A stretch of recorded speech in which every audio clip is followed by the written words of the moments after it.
Good evening, everyone, and welcome back to Last of Eden's Vices, a Vampire the Masquerade game by Goblets and Gaze. In just a moment, I will introduce our kindred, but first, a word about safety. Vampire the Masquerade is a game of personal horror. As such, we might touch on sensitive topics. The cast and I have completed a session 0. I have their lines and veils.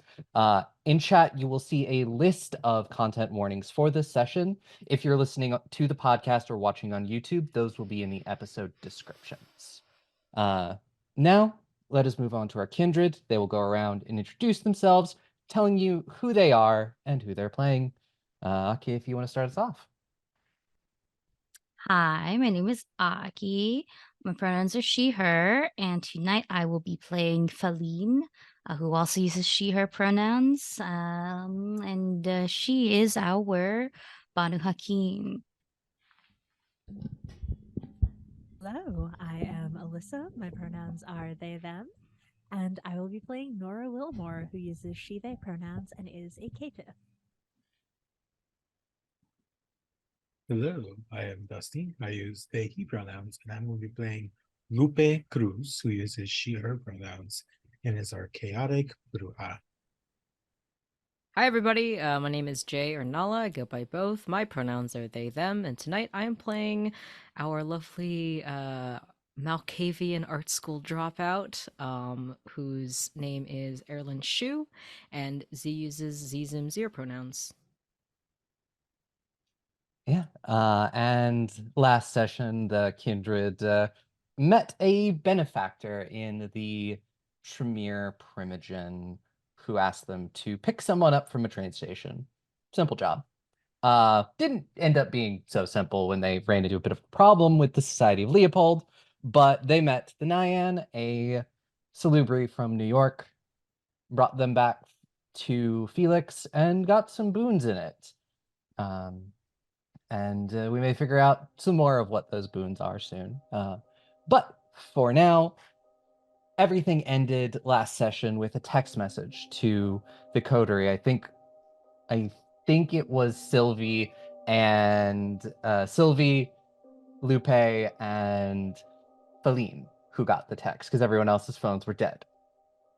But it was from the sheriff of the domain asking you to meet her at your haven as soon as possible. That something had happened. There was something she needed to talk to you about. And Erlyn, you were walking away? Yes, I was walking away. Yeah. And you get to a point in the hallway where you have to make a turn.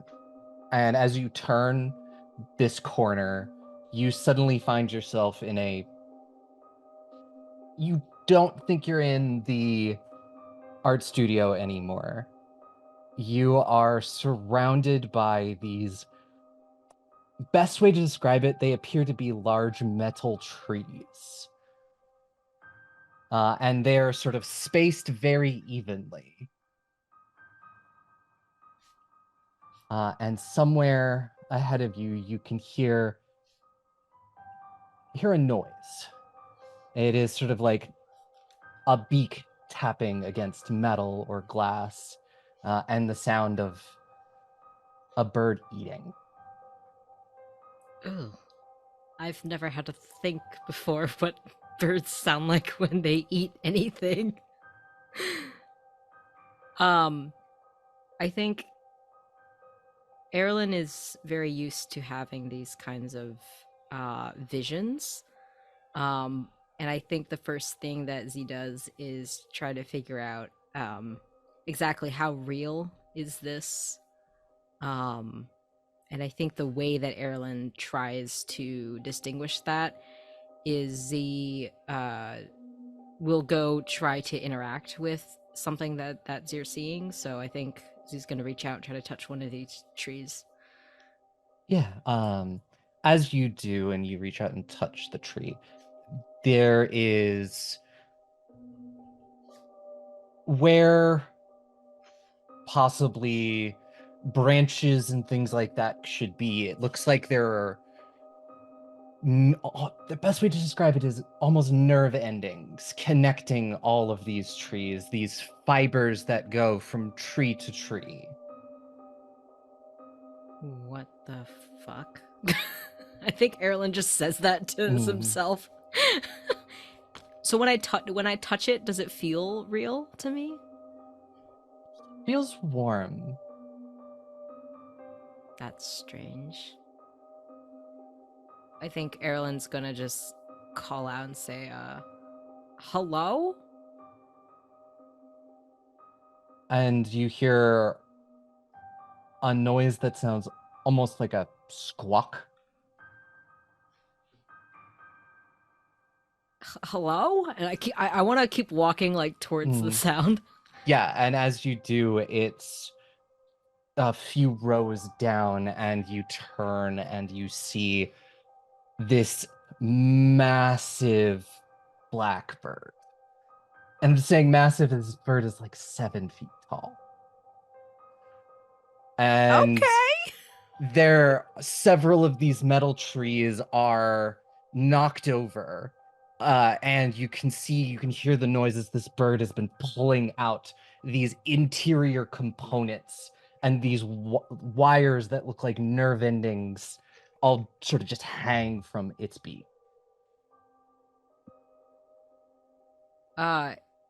Erlen's gonna stand there and just observe and see what this bird does, or if it addresses them, because sometimes Z has dreams where different animals will try to communicate with them.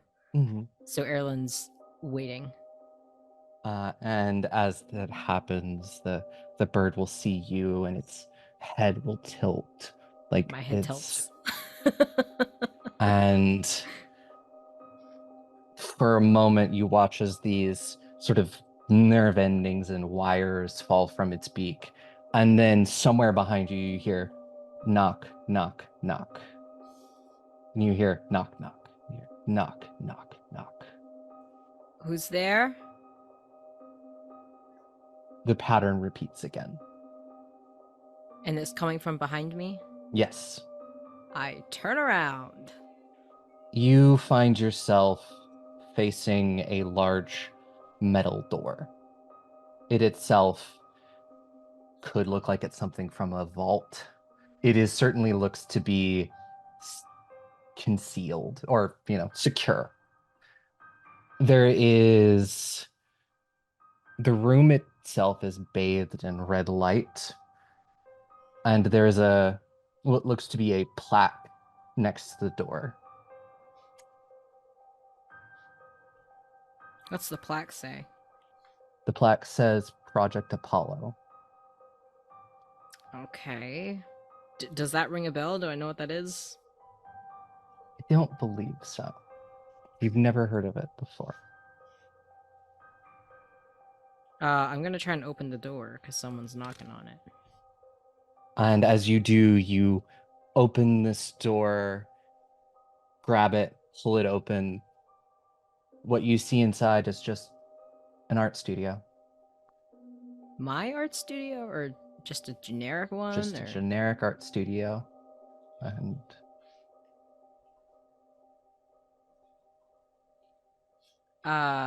you no longer hear the knocking, and you no longer hear the sound of the bird.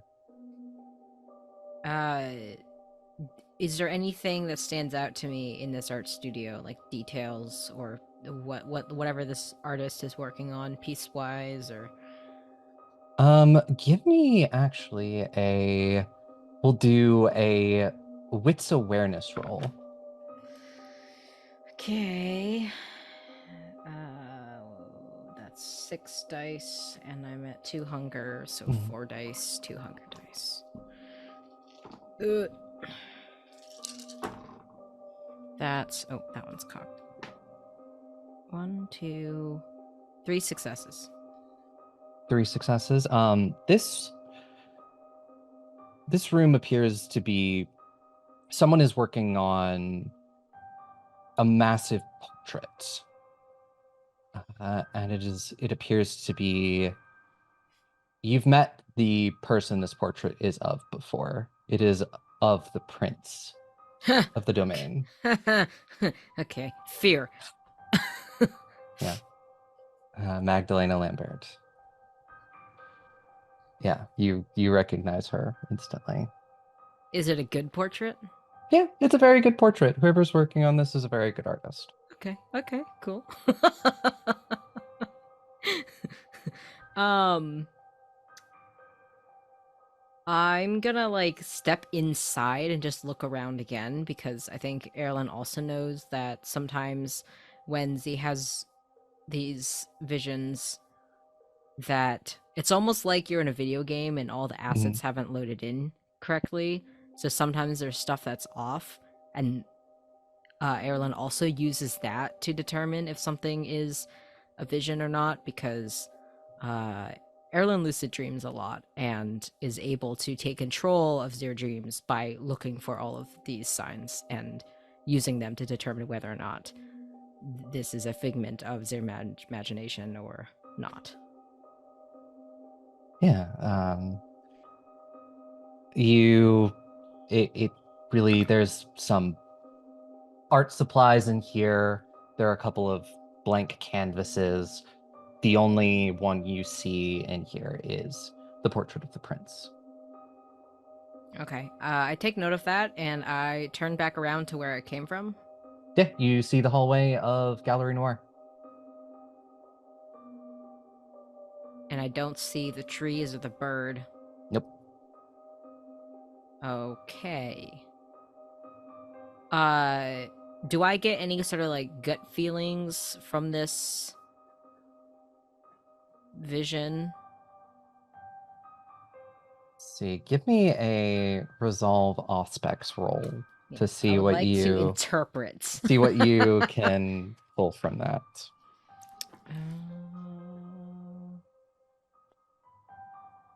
Auspex. Oh yes, I do have auspex. Do I get my additional die for using a discipline power, or is this just a general aspect? Actually, I'm not using a discipline power, am I? Technically, yeah, I did give you the premonition before I made you do the roll. That's true. Let's just sort of see what you can sort of pull from it. Okay.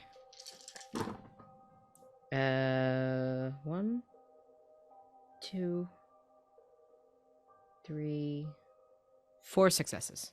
4 successes. The pieces is maybe the metal trees were machinery of some kind, computers possibly. Server towers kind of appear to be metal trees. And guess it probably wasn't too much of a coincidence that you opened up a door to an art studio with a portrait of the prince. I think Erlen's like, fuck, like duty calls and just lets out like the longest, heaviest audible sigh just in this threshold. And I close the door gently to this art studio. Is there a name outside the art studio of who this belongs to? Because sometimes they do that. No. Okay. And Erlen will turn back around, and I will try to go back to where the rest of the coterie was. Because actually, me, Jay, the player, forgot how we got here in the first place. It's been a bit since we recorded. To deliver, because I have my notes here. We walked into the gallery. Is that where we're? Oh, we were meeting the person who hired us in that gallery. Yep. You brought back the Nyan. The person back. Yes. Yeah. Felix. Your coterie is at the end of the hall. Like they were all still near Felix's office. You had walked down the hall, turned the corner, had the vision. And so they're still wrapping up things, and the vision itself took less than a minute. Amazing. Erlen's gonna just walk back to everyone, and I'm trying to act as normal as possible. But I think you can all see that at the very least, I seem very anxious. I think Erlen does this thing when they're nervous, when I'm repeatedly getting up onto my tippy toes and then putting my heels back down on the floor. And so I'm just kind of like rocking back and forth like that. Hands are probably just like clasped together. I'm probably rubbing one of the many rings that I'm wearing between my fingers like a worry stone. Oh, glad you came back. Yeah. Mm. If I'm gonna be honest with you, the sheriff makes me a little nervous. So yeah.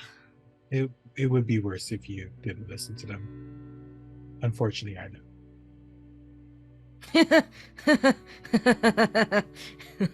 I look off. I don't look at you.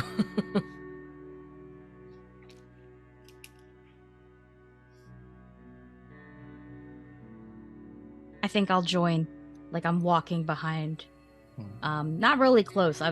We're just in the same direction at this point. And I'll just go. Erlen, Yes. how old are you? What? Like, my real age, or like the age that I'm supposed to be? How long have you been like this? Not very long. I don't know. I'm not keeping track. That explains honestly everything. What does that mean? You're new. You're young. It makes sense that you're scared of everything. I'm not scared of everything. I'm not. It makes sense that you act the way that you do right now. This seems condescending, but I don't. I'm having a hard time parsing out your tone.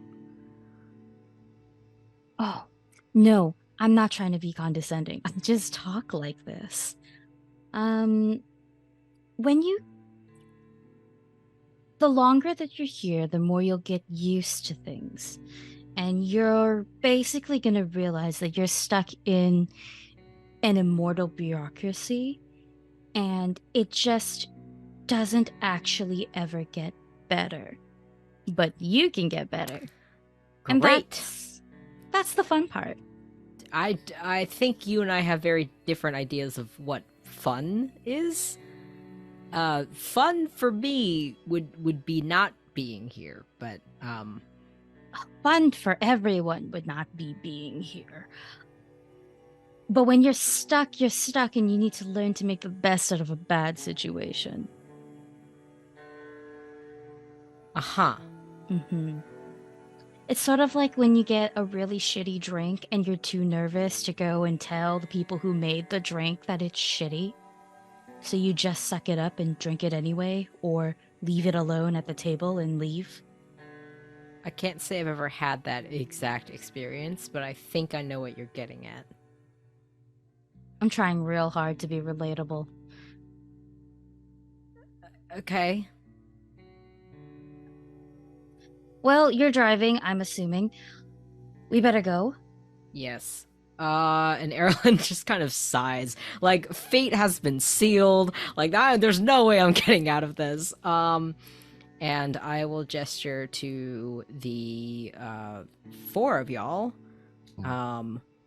And I think as we're walking out, Erlen's saying something about like, oh, it'll be a tight squeeze because my car only seats 5. So we're gonna have to squeeze in there. Mm-hmm.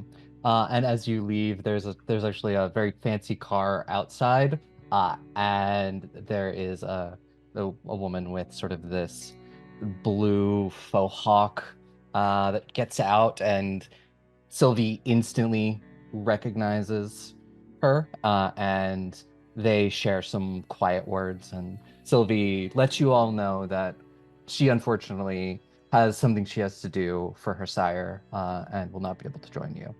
So, Is her sire recognizable? yeah, her sire is rather recognizable. Her sire is the Toreador Harpy, Lana Zhao. And that's the person with the blue faux. Yes. Ari, question. Yeah. Is the car I stole still here? Yeah. Okay, cool. I'm just gonna get that one. Yeah, it didn't go anywhere. Cool. Just make sure, like, I guess it is super late. They wouldn't, like, the tow truck wouldn't be coming around for at least a couple more hours. So, Mhm. Yeah, it's probably about 3:30 in the morning. oh yeah, it's fine. Yeah. I'll have to hotwire it again.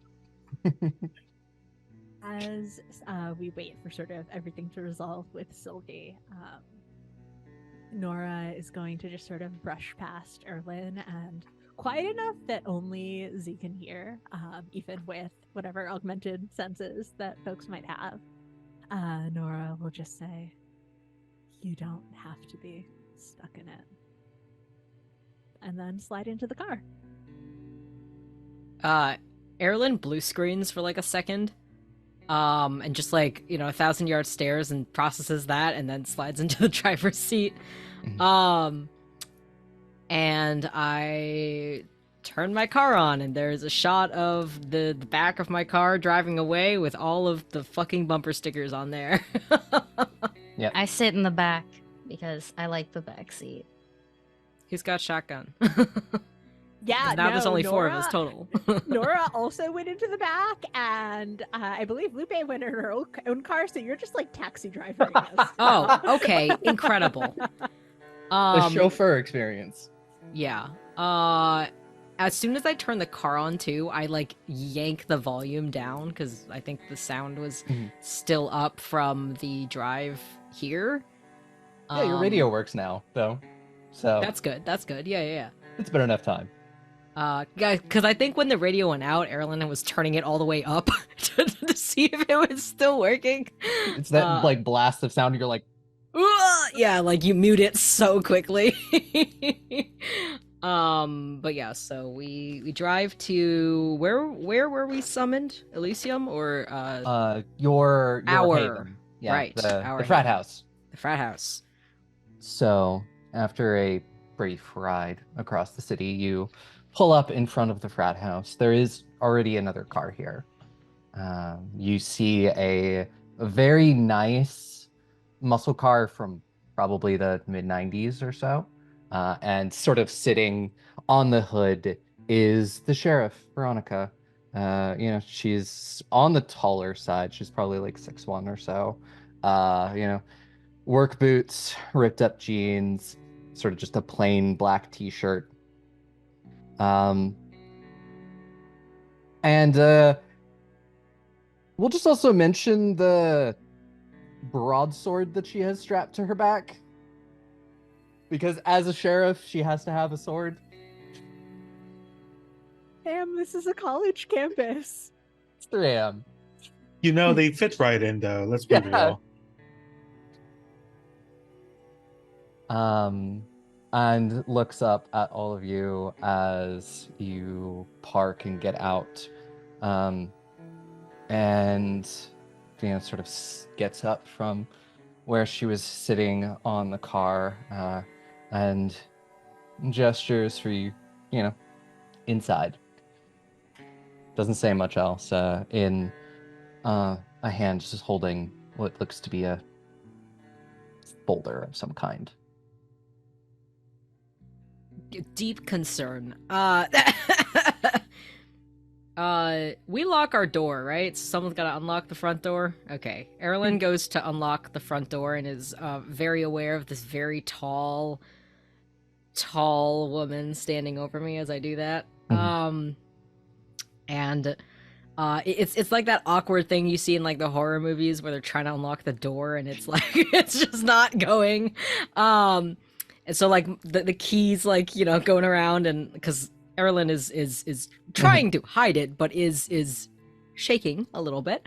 And I get the door open and I will pull it open and hold the door for everyone to walk through, and I will walk through last. Yeah, because she's the only one who stays here on a regular basis, I think Nora will sort of lead everyone into the what is now a sitting room, what I'm sure used to be something else in this fraternity, but has now been sort of configured into a nice little sitting room. Mhm. Yeah, I go in. I know the place. Yeah. That's how I go. I will say Lupe did park their car about like 2 blocks away in the red before they met with everyone there. But yeah, they'll follow suit as well. Yeah. So you do that, you all head into the sitting room, and there's a coffee table of some kind. And Veronica looks around, just kind of like, are we about to be overheard by mortal ears? No, it doesn't look like. Cool.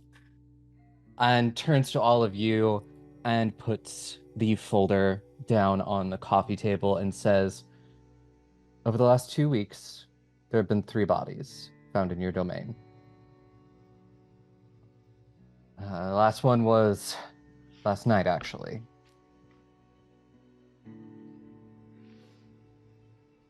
And we'll flip open the folder, and there are a bunch of what look to be photos and quite possibly coroner reports. It is 3 bodies drained of blood.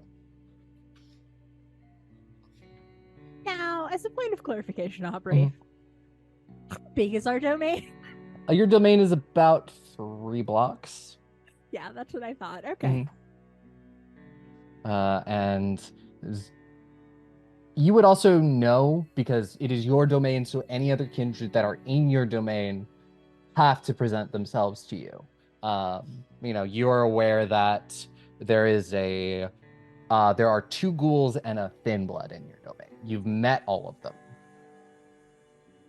Do we know any of these bodies or the people who died? Give me we'll do either a intelligence investigation or a wits awareness.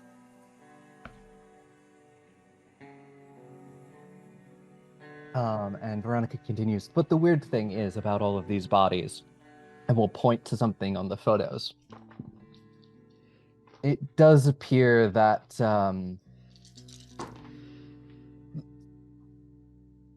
their necks were chewed open. And then you can see it on the thing where it looks like somebody has just bitten into it and then like ripped like the flesh out, and 4 successes. You can tell that you recognize one of them as somebody who would occasionally come around your shop, but they all seem to be college students, college boys. All boys, specifically? All boys. Well, they're not killing people, they're killing boys. This is fine. And Veronica says, we've, for the most part, managed to keep any of this from hitting any kind of news or anything. Most people think these people just moved out. But 3rd body. It's not my choice, but the princess set an ultimatum. You're to find whoever has done this, and deliver to them to Elysium on Halloween in 2 days. 2 days? Yes.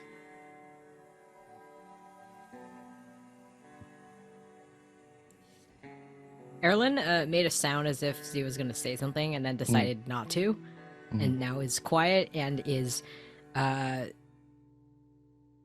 making themselves busy by just looking at all these reports and committing it all to memory, because Erlen has an almost photographic memory, so if I read something, I will remember it. So I'm just reading everything.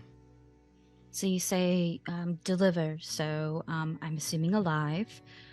In what state? deliver them or proof that they have met final death. Ideally, you bring the person before the prince for judgment. Ideally, yes. Just want to cover our grounds just in case things go a little messy. Is there anything besides boys? Anything else that is peculiar? Well, they were all at frat parties. The past couple of weeks, they all seem to be college students. And you can see the wounds on the neck. They all members of a certain fraternity, or All different fraternities, from what we can tell. One of them was just someone at a party. Luckily, first two were caught by ghouls. They found the bodies and were able to call them in before, So, been able to keep this out of the public eye, which we want it to stay out of the public eye. Excuse me. Which ghouls found them? We have, it was a couple of ghouls. It's the two ghouls that were in your domain. You have Robert and Sam. They were both people that are just they're just pledging frats. They work for other various kindred in the domain. Oh, whoever the fuck is doing this is keeping a close eye on the campus. Is there any... I assume there's like a college. Do people still use Facebook? No. Not like a me. Well, it means, well, some people still do, but it's usually for like specific niche groups. And old people.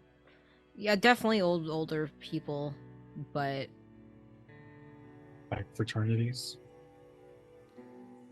I don't know. I think we kind of just use like Snapchat and Instagram. yeah.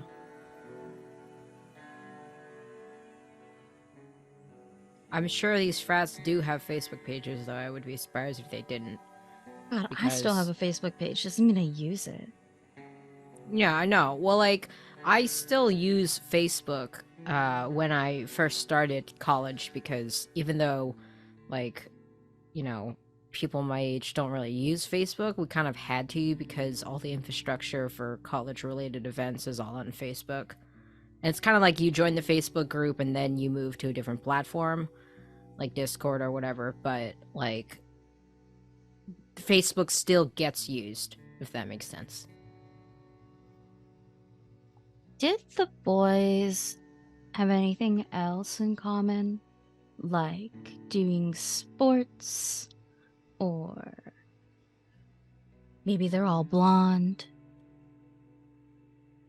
I look at the pictures. Are they all blonde? Are there any visual similarities between them, Aubrey? And you got 4 successes, right? Yes. All right. Trying to think of the best way to word this. And Nora, you also got 4 successes. Did anyone else roll? I forgot what we were supposed to roll. So it's either a wits awareness or intelligence investigation. Can I roll now? Yeah. Yeah, I'll do that.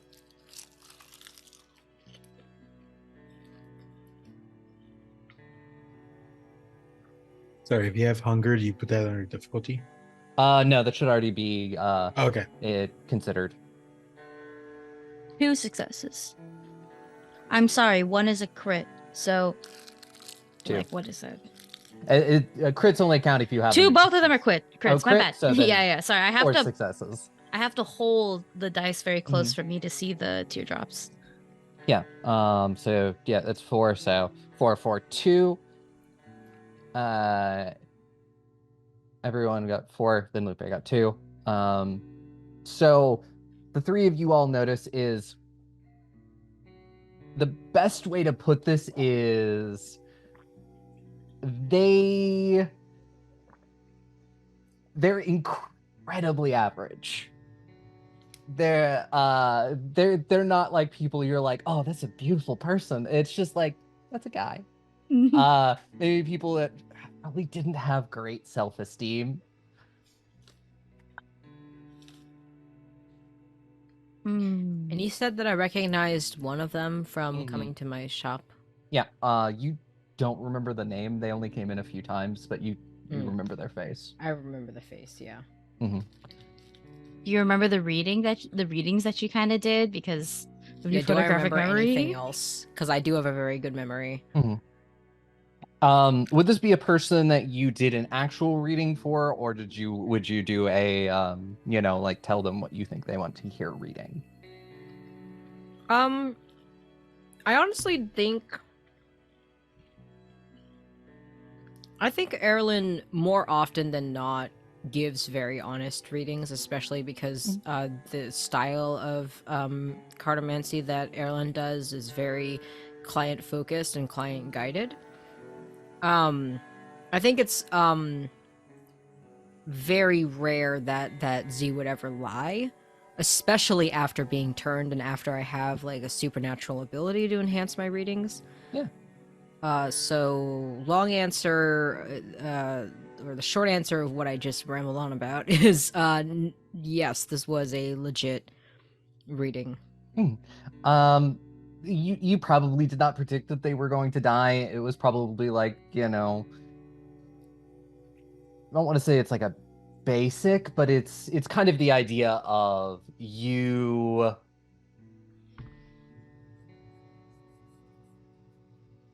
This was definitely not in the cards. It was like, maybe you take a chance on that person you meet, kind of thing.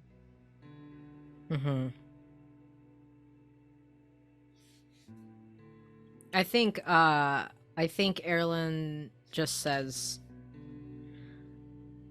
I think Erlen shrugs and just says, "One of these guys," and I know his name now. What is his name now?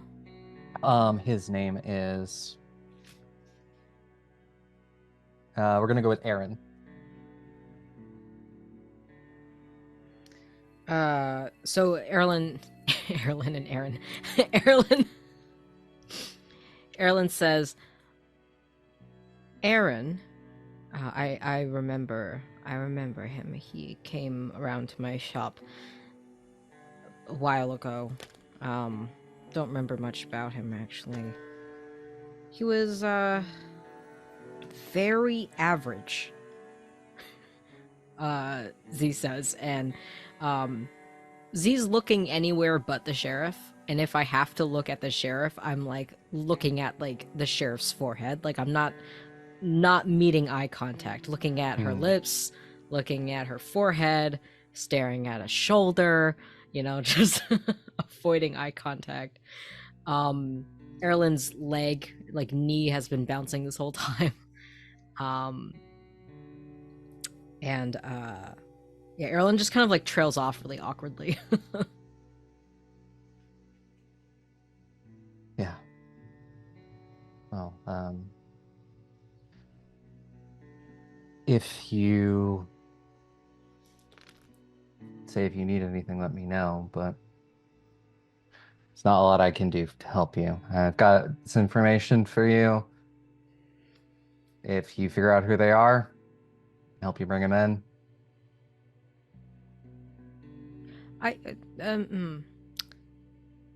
So you don't think it was us? Because like I mean, I don't think we did this, but you don't automatically assume it was us. Like Erlen seems very like incredulous by this. Like it's like normally we'd get blamed, I think, as Erlen's train of thought. So why are you not just blaming us? Well, I'm not the one that's blaming you, but if it is one of you, you'll figure it out.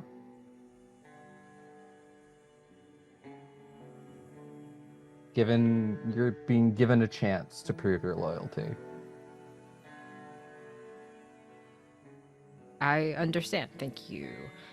That chance is much appreciated. Thanks. Any last questions that I can answer?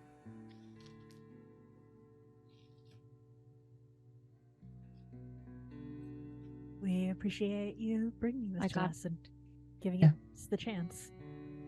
Yes. Do we have to dress up on Halloween? It is Elysium. So I know, but like, is everybody else also going to be dressed up in a costume? Because like, if I come in a costume and we're the only ones there in a costume, and everyone else is just dressed up like they're ready for like a gala, that's. Do you see what I mean? I Like, mean, what if? I would not be surprised if there were not people leaning into the occasion. I'm gonna look at my coterie and just go, we're not going to Party City. I wasn't planning on it. Those still exist. Yes. They do, sadly. I got us covered for our Elysium visit. Well, I look forward to it. See you all at Elysium. As Veronica gives you all a nod and walks out. And as Veronica has left closes the door behind them, I imagine the sitting room is in a way that you can kind of see outside. You watch as Veronica walks back to her car, suddenly not alone. There is somebody who has fallen into step next to Veronica. They sort of appear to materialize out of shadow. And they walk back to the car, they get in, and then they leave. As soon as Veronica leaves, Erlen looks at Folian and says, "You don't reckon they ban you from dressing up as a vampire, do you?" Oh no. I mean, I've seen some people who just never got over their interview with a vampire phase. But I will say, don't come in Twilight garb. Like the book? Book, movie, whatever that is. You know, shiny, glittery vampires. Do I look like someone who would enjoy that? Well, I don't know. We've known each other for like a week and a half. Fair. And Erlen goes to internally go through the thought process of, wow, do I look like someone who might be into Twilight? Like, I'm just like overthinking that right now. I mean, I'm not gonna judge if you are. A lot. I'm not gonna judge a lot. I'm gonna judge a little bit. I mean, the first movie was okay. I like the style of how they shot everything. The blue? Yeah, Blue. just all blue. it's all blue. It was blue. It certainly was a choice. And I really like the cringy dialogue. You know, I wouldn't call someone a spider monkey, but you know. Well, you still have a couple hours left in the night before you need to go to day sleep. So, Aubrey, 2 questions about Yes. the thin blood in our domain. Yes. 1, do they belong to someone or are they just vibing? They are just vibing. Okay. And 2, did we notice if they have regular teeth or do they have little baby thin blood bunny teeth? They seem to have regular teeth.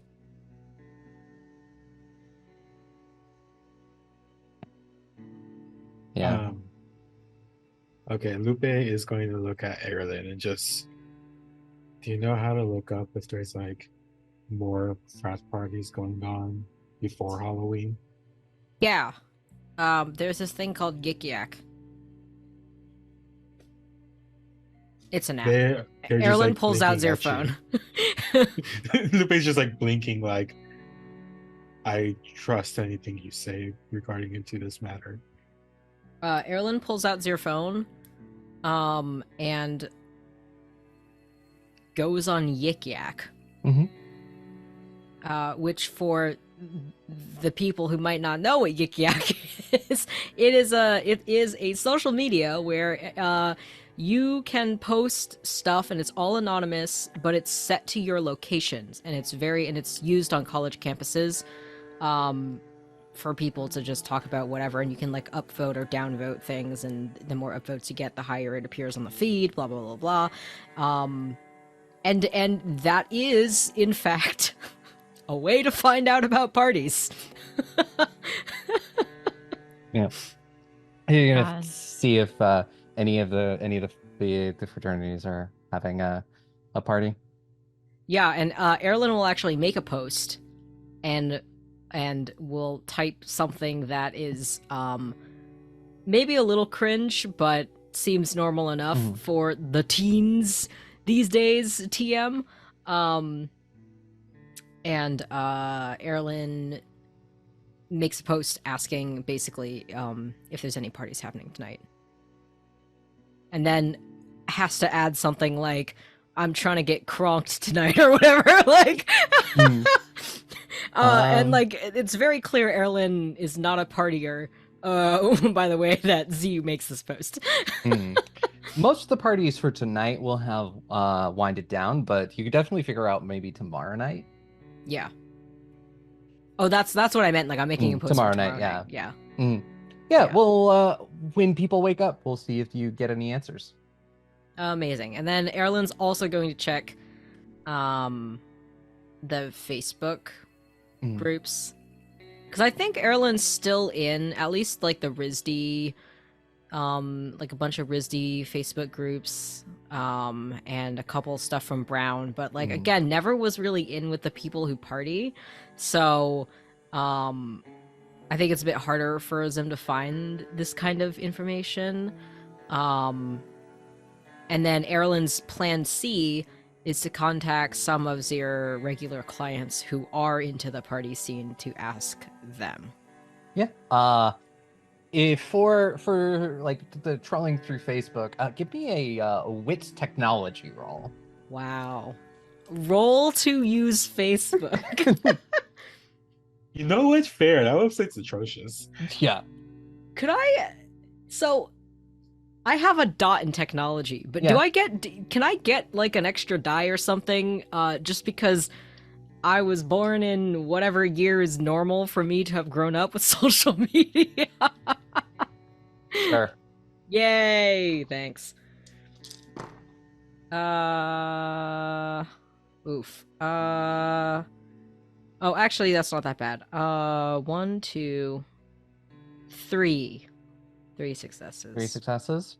There is a post about the Zeta Beta Tau Halloween party tomorrow. Zeta, Beta, Tau. Yep. Halloween party.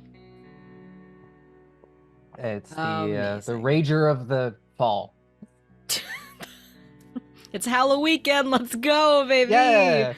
Does it have yeah. a non-racist theme? Yeah, is the theme racist or is it not racist?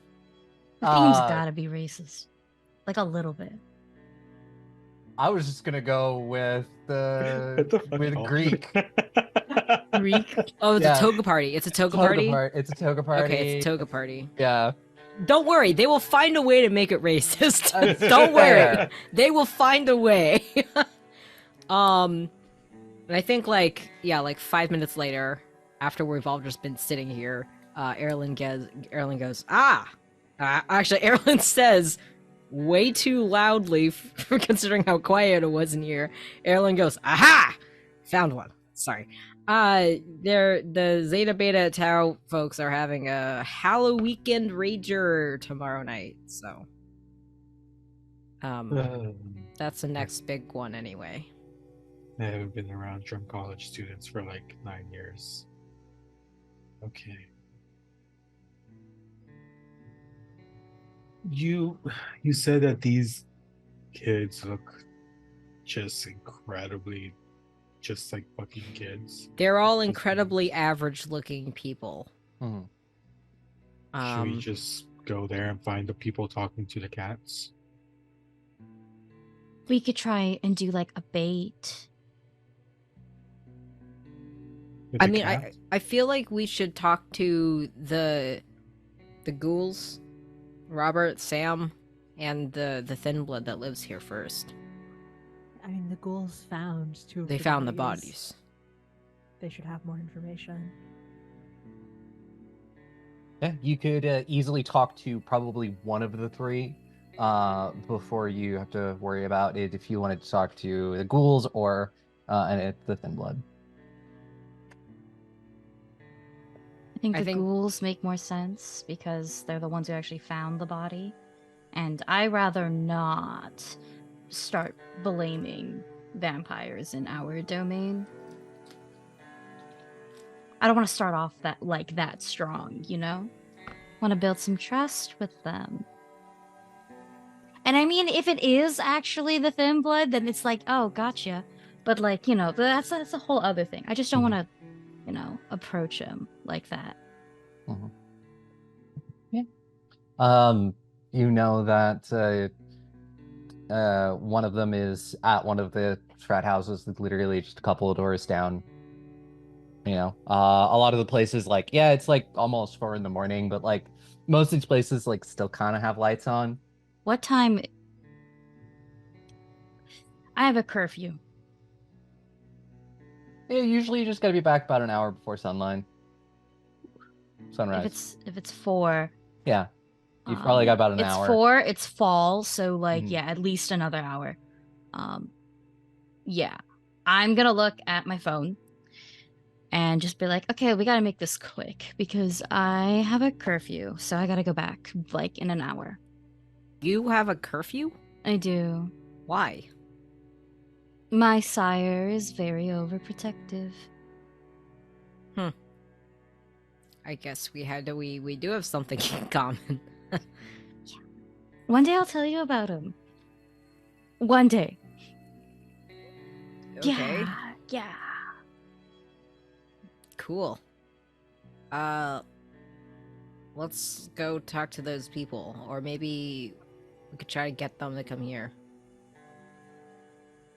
You could probably get them to come here. We could summon them. Yeah, this is our domain. Would Oh, you- let's summon them. I wanna. Okay, I'm sorry. I said What? it out loud, and I wanna flex that now. Okay, then go ahead, summon them. I summon them. Yeah, they being ghouls have ShrekNet phones. It's kind of you know, there's kind of an online database of who has phones and their numbers. So it takes a few minutes, but yeah, you can find their phones and send them a message. And yeah, both of them will, like, one will arrive. We'll say Sam arrives first. You know, knocks on the door, and Sam is just this guy. He looks like a stereotypical stoner. He's got like the long, messy hair, you know, who's kind of wearing pajamas because it is like 4 a.m. And you know, summoning is generally like, I see you as soon as possible. You aren't his domitor, but you know, he's still, this is a ghoul. You don't want to keep vampires waiting. And he knocks on the door. Oh, look at you. You've arrived fast. Get in. Yeah, I'm just a couple of thirsts out. I mean, I was awake anyways, so. Mm-hmm. We just have some questions to ask. I'm saying this as like letting him in, closing the door, ominously locking the door, but also I have to lock the door. It's just like, it would be so ill-timed, you know? Thank you for coming, locks door. Have a seat. Nora, the kitchen, I think, of the frat is largely empty for good Mhm. reason, but Nora has pulled out like a bowl and filled it with popcorn and sort of gestures to it. We Right. have a bag of we have a bunch of non-perishable food Exactly. for these humans. I feel like we'd have a lot of tea though, because tea works almost all the time. I just don't know if You want to make these tea for him? stoners. I mean, yes, I do. The Asian in me really wants to, but like, also, I'm just thinking. Do starters drink tea? Yeah. What Yeah. about Cottonmouth. CBD tea? They'll just drink tea. They get cottonmouth, Yeah. I bet we also got a bunch of like freezer stuff, so because again non-perishable. So there's Mhm. probably hot pockets in there. We could do Pizza, as an pizza offering. rolls. Yeah. Yeah, okay. Pizza Popcorn rolls and and tea. green Let's tea. just popcorn and like green tea. That's what we got. Mm, That's what we yep, got. We got yep. it. Yeah, so it takes a seat on like the couch and just being like, I mean, I could probably you the one with bodies, yes. Yeah. Which one did you find? I don't know the name. It was the one tonight. Do you? Oh, you just said you didn't know the name, so I'm assuming you just never seen the person before. No. No, I've never seen this. I've never seen the dude before. Mhm. Like, wasn't rushing. Wasn't ready.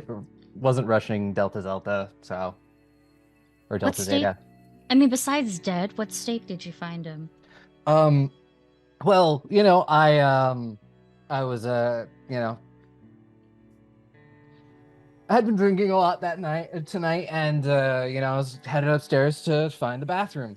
And I opened the door, and he was just in the tub, Dead in the tub, dead in the tub. fully clothed, Wasn't wearing a shirt. wasn't wearing a shirt. Was there water in the tub? No. Where was all the blood? Was all the blood in the tub, or was there blood outside the tub? I mean, there was like some blood around the neck and stuff, but there really wasn't a lot of blood. No signs of a struggle. Nah, dude looked like he died happy. Mm. And the pants were on. Yes. Okay. I give Erlin a nod. Like, that is exactly what I was asking. I was going to ask next. Like, I did ask if they were clothed, but like, I was still going to clarify. I do have lie detector, which I would like to activate just to tell if like he's lying at any point in this conversation. Does that require a roll? So it is when activated, add aspects to any insight checks to determine if they're being lied to. Yeah, if anybody wants to make an insight roll, which would be wits awareness. Can I do something else? Or wits insight, actually. Yeah, what would you? Can I use my scry the soul? Sure, yeah. That's a rouse check, so let me make that. That Bada is a bye, Lupe. success! Lupe's in here with her mask on, 40 ghouls. Just to Fucking- maybe intimidate them. I'm happy too. So 4 successes, 8 successes. You're both sure that this guy's not lying. Like he knows that like should not lie in this point, and his geometer hasn't told him to lie about anything. So he sees no reason why to lie to you right now and tell you everything he knows. And what was your roll for Scry the Soul? I think it's probably like 9. 3 successes. 9. 9 successes. 9. Ask like 4 questions from the list. Oh, there's a list. Hold on, let me get my book. I'm looking at it right now, and then honestly, like with 9 successes, like if there was something like specific that you were looking for, yeah, you can learn it. Oh You'll my learn gosh. a lot about this guy. Like the emotional state of the subject. He's scared. Like he's Scared of us or scared in general? scared of you. Okay. Of all of you, you just got called into to a house with vampires, and like, yeah, he knows you exist. He's a ghoul, but like, it's like, I That bitch got a swear I mask didn't do on. anything. Yeah. Whether the subject is a werewolf, vampire, or ghoul, or supernatural being, he's a ghoul. Subject is under the influence of blood. Not really. Like he's fed recently from his dometer, but nothing, no influence. He's certainly not committed diablerie,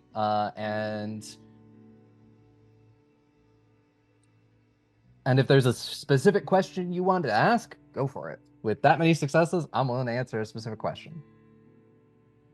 I think what Erlen wants to know, as I am scrying the soul, and watching as the colored aura begins to glow off of his form, and I'm like studying these like sort of ever shifting lights. I think what Erlen asks, or is generally just trying to find out vibe-wise, is if, like, in the moment that this body was found, what was Sam's reaction?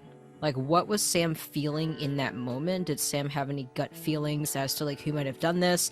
Did Sam know at the time, and I think Erlen actually would ask this second question out loud, but, like, did Sam know at the time that 2 other bodies had been found? Because we were told all of the bodies were found by these 2 ghouls, and assuming these ghouls talk to each other, like, perhaps they were like, yo, I found a body yesterday. Like, I don't know if it's as nonchalant as that, but, like, I found a body yesterday, had to call it in. Like, because this was the 3rd body, I think Erlen's trying to get a sense of, like, what went through Sam's mind, like, in that moment. Yeah. It was surprise, and, like, honestly, it was immediate, just like, shit. I have to lock this bathroom and I have to call someone. Because being a ghoul, yet again, it's like finding bodies is unexpected, but he has been doing this enough that he has seen his fair share of bodies. Working for his domator. He's been working for his domator for several years at this point, and occasionally has to clean up bodies. So it was less of, I have to make sure nobody else sees this. And there was like a wonder of it's like if he's run into this person, because it's like, oh, the other person found the first 2 bodies, and yet he knew that bodies had been found, and it was just like, initially they were like, fuck, maybe the thin blood didn't like clean up after themselves. One is weird, 2 is like a little bit more weird, 3 is a pattern. So do I get the sense that Sam thinks that Aaron's the guy who died. What's the thin blood's name? The thin blood's name is Dakota. Dakota, okay. So I get the sense that Sam thinks that Dakota did it. Yeah, that was that's kind of his knee-jerk reaction of like, it must, like, it's not me. I don't know of any other vampires in the domain, like, and it certainly doesn't think it's any of you, because he hasn't really met any of you before. He probably has met the thin blood several times. Makes sense. Okay.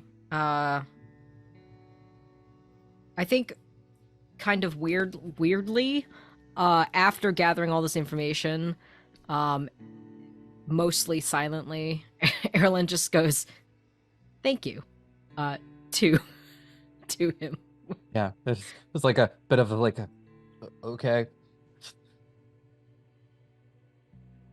And then Erlen will turn to the rest of y'all and just says, I think we should talk to Dakota.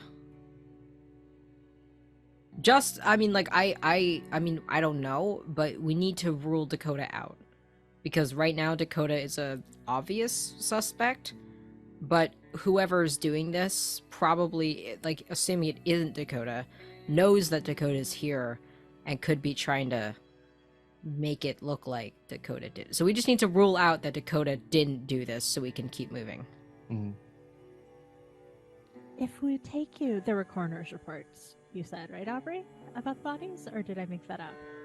Yes. There was a coroner's report for the first one.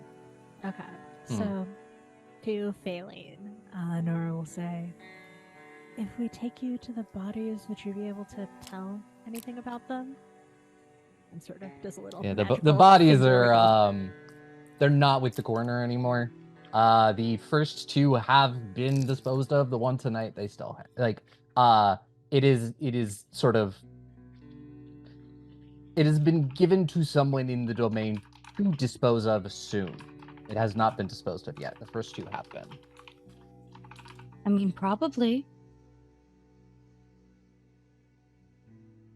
But we have to go fast.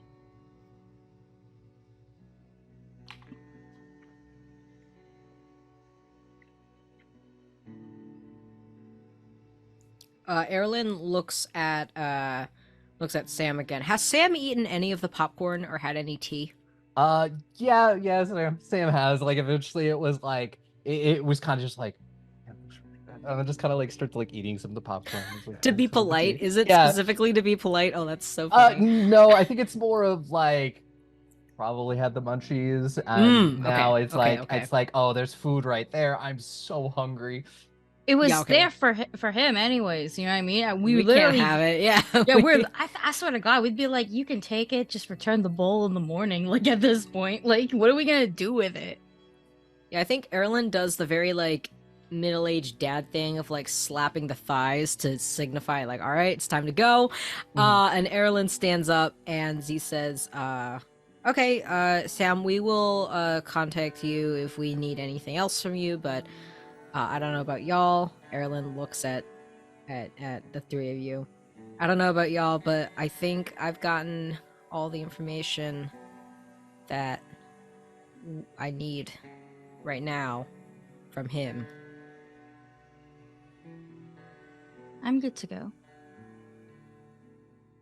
Okay, thanks. And I look at Sam and I just kind of like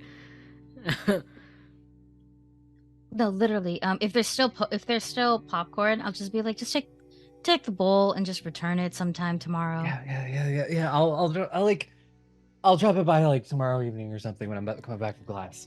Yeah, exactly. You can just leave it outside. It's fine. Okay. Yeah. Thanks. Good job. try to get some rest. You did great. Just like walking down the street with a bowl of popcorn. We could have probably used him, but as like some sort of like bait. Why? Well, if they're looking for an average guy, all we need is bait. And obviously, I'm not saying we're gonna get him killed. We'd be in the area. That's go not to the a bottom. bad idea, but let's shelve that. That can be like plan C. I was hoping we would use like one of us, but none of us are average looking. Nora categorically is average looking. No, Nora you're has one not. charisma. Well, you don't dress Wow, average. I have more charisma than you. Charisma can be intimidation. Erlyn looks to Feline and he says, so we should talk to Dakota. I mean, what are you thinking? Because I kind of said my train of thought. Like, we need to rule out that it's not Dakota so we can move on. I'd be surprised if Dakota was the one who did this, because, I mean, that's incredibly sloppy. If you're gonna, gnaw somebody's throat open, and you're the only thin blood in it. I mean, like, do you see how obvious that is? Like, that's really obvious. So... I mean, we can do that. If you want me to taste the body before the coroner's done with it, that would be, in my opinion, something to do first, because Taste the body? taste the blood, taste the body. Well, the bodies were drained of blood. If there's anything excess left, I can do that. I can lick dry blood, you know. We don't And wash What do you get from that? information. Oh. Okay. It's blood sorcery. I see. I obviously don't. I can't do that. I would be surprised if you could. Thanks, I guess. you feel better, I can't do it either. I will say you can call to get the body, but you probably won't get it until like tomorrow evening. Because there's so little time left in the night and it's already been shipped off. Then I guess, like, we can just call them on our drive to Dakota then. Mhm. And Dakota's only a couple of blocks away, so. Mm-hmm. Because since Dakota's in the main, like you've got pretty much this like little square of like 3 blocks. Are we walking? Yeah, let's walk. Okay, so we're walking, and Erlen looks to Feline. Do you want to call Call Dakota or call the coroner? the coroner? I'll call the coroner. Should I call Dakota? I look at the other two. Or did one of you want to do it? I think you're probably the softest touch, so I should reach out. Don't know what that means, but okay. And Erlen will dial Dakota while Feline dials the coroner. Yeah. So let's see. So Erlen, you're like because you're calling on the domain phone, right? Yeah. You're called. There's no voicemail system for any of these phones, but it does like eventually hit your like not necessarily your call can't be connected, but this person did not pick up. Mm-hmm. And for Feline, you know that one of the people who works in the domain and disposes of bodies is a Malkavian by the name of Peter Barlow. Works for the circulatory system, and they always find use for bodies. Yep. I'm gonna call him up. Yep. And yeah, you just picks up the phone call and just doing like, Peter here. What can I do for you? Hi there. You have a body of an Aaron found today from a frat party. We're gonna need it. Though I know it's very, very short notice. But do you think you can keep it on ice or something like that until tomorrow night? And you kind of hear like this rustling of paper in the background, and it just goes, yeah. Thrown out, dude, guy. Mm-hmm. Yeah. I mean, it's not a lot that we could get from him anyway, so it was we were just chuck it. So You got any blood on him? I mean, it's just like a little bit, but like not enough that we can really do much with. Like, do you think you can put it like in a vial for me? I mean, do you just want the blood that we can get out of him? Can I have the body? I mean, sure. Why the fuck not? That'd be great. I can text you an address to deliver the body and the blood to, but do you happen to know anything else since you kind of checked him out fully? I mean, dude got his neck torn out. Like, really, like, somebody went down on that thing. Like a really ravenous kiss thing going on? Like, whoever, like, took a bite, took a chunk out of the neck, and then went back in for another. Oh, I see. Wow. Like, they're trying to eat him. Trying to eat him. Like, literally. Literally. Okay, I see. I understand what you're putting down now. Well, that's rough. I mean, yeah, this guy, it probably was like after the first bite under the effects of the kiss, so, probably didn't really think too much about it. Certainly didn't like died happy. Yeah, died happy. Okay. Well, thank you so much. Yeah, no, text me that address and I'll have one of my ghouls drop it by probably in the tomorrow evening. Just so our schedules. Of course. Thank you so much. Yeah. All right. Bye. And I'm happy that I get to have the body. Text them the address, boop, boop, boop. And then I will just text my uncle where to pick me up in like, I want to say 30 minutes. Yeah. Was there anything else anyone wanted to do while you were walking over to the sorority? Right. Yeah, you get to the sorority. It's a couple of blocks over. It's one of the few ones where it itself is like kind of one of those like academic sororities where like most of the people here are at least outwardly not interested in partying. They're mostly here as like, oh, this is like kind of a place where I live on campus, or like I want the connections this thing gives me. And this is one of the few ones they're like, it seems like everyone's asleep. And this is where Dakota's at? Yeah.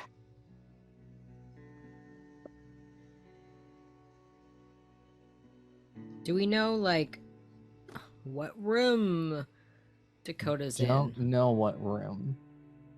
Cool. As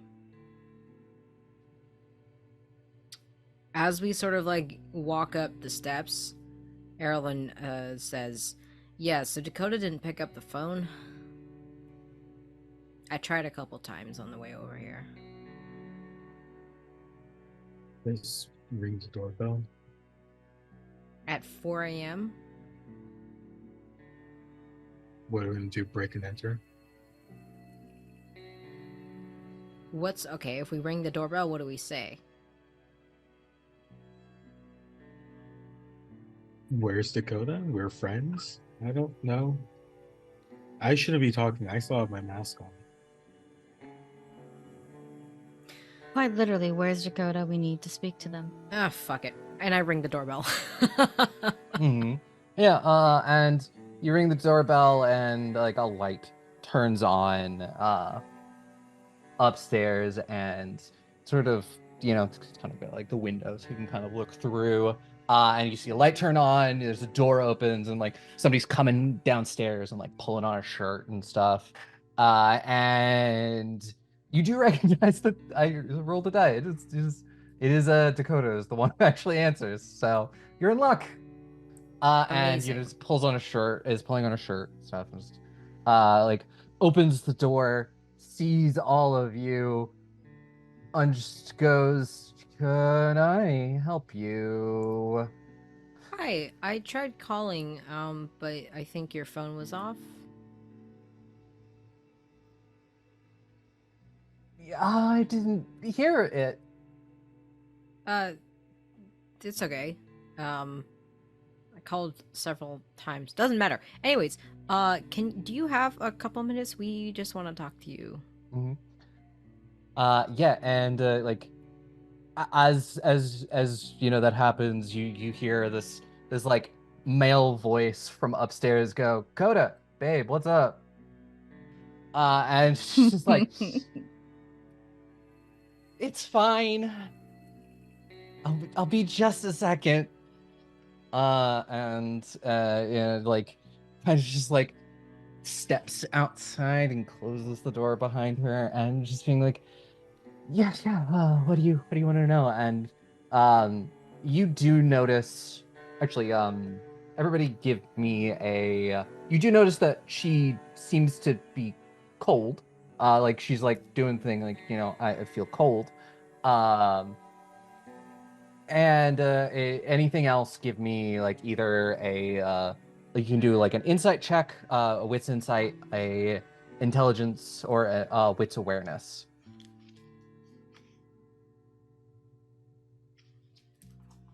The intelligence and what? Or you Awareness? can do intelligence investigation. Intelligence. Yet again, things that will give you different. I'm doing that one. Mhm. I love Viridian. Viridian loves me. I got 4 successes with a possible bestial failure. I got 3 successes with a possible bestial failure. I got three successes, no bestial failures, just love from my sugar mommy, Viridian. Mhm. 5. So you did you do wits insight? I did wits. Yes, wits insight. Wits insight. Okay. And you did intelligence investigation. Yeah. Okay. So you notice that there are stories of some thin bloods who, if you take a look at them, especially at night, like when they're awake, they do they appear to be very alive. Like under like an actual medical investigation, you would see that they have no pulse or anything like that.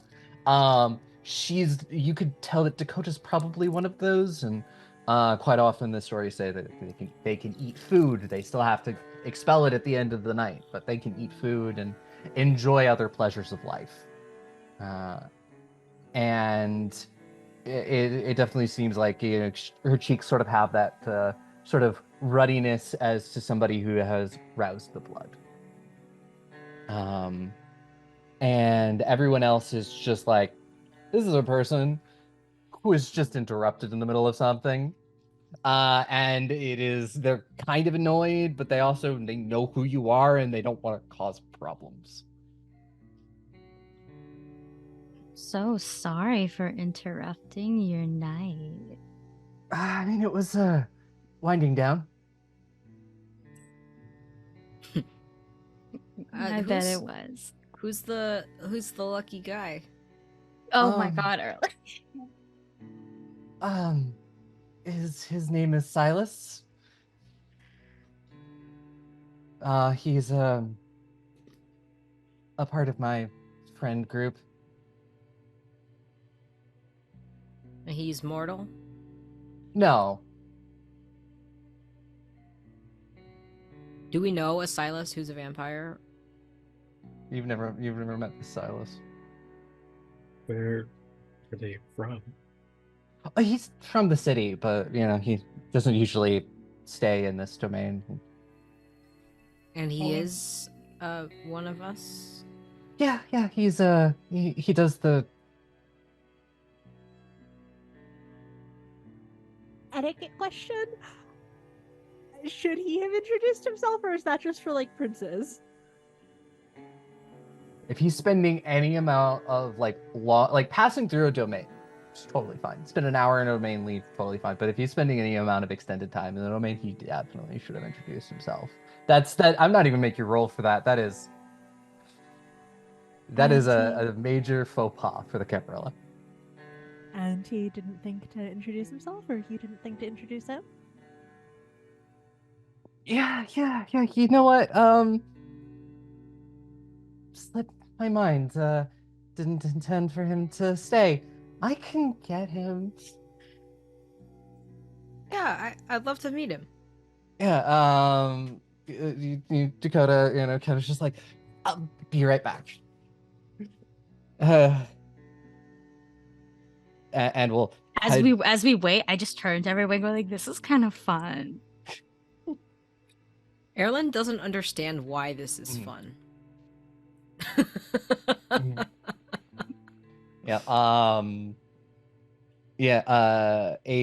moment or two later, it just kind of drags him out as he's like pulling on pants. They come downstairs and outside and just seeing like, Silas, this is the people in charge of the domain you're staying in. And Silas is this guy who looks like maybe he was in his mid-20s when he was turned. He's got kind of like, he's got like that. He was turned with eternal stubble, like kind of like is like halfway to a beard, but like it looks decent. It doesn't look like it was. It's unintended. probably better than Erlen's facial hair, because Erlen is gonna be forever salty that Z got turned in the midst of their HRT. So Z's got like the shittiest like T-boy swag beard stubble going on. It's like not good.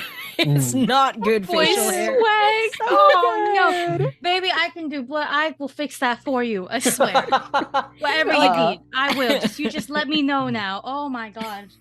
And he has like just sort of this short, like curly, dark hair, and he crosses his arms over his chest, being like, "I'm not wearing a shirt. This is slightly awkward."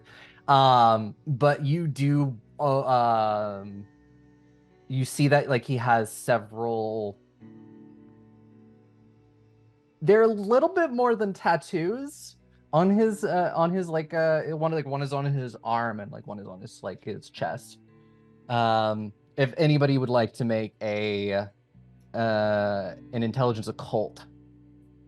I would love to. Me too. Yeah. So would I. That the way you said that is incredibly sus. Any chance any of these tattoos have anything to do with tarot? Because then I get an extra dice. No. Okay. Worth a shot. Do any of these look like gang tattoos? No, they do not. Okay, then I'm not rolling. 2 crits, so that's 4, 5 successes. For Nora. Fine. 3 successes and 5. Yeah, 2. it is one of them, the one on his they're both blood sorcery.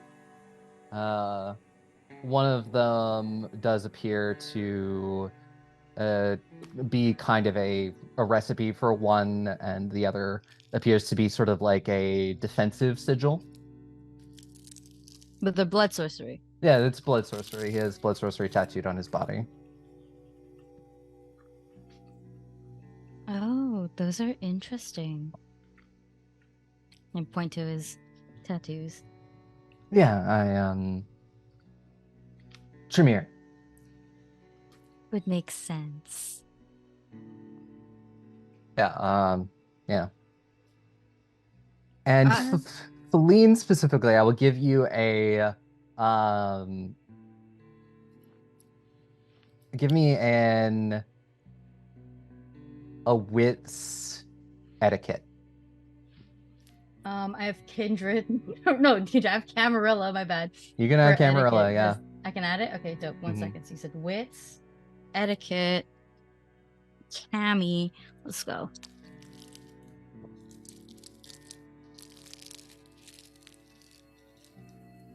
Three successes. 3 successes.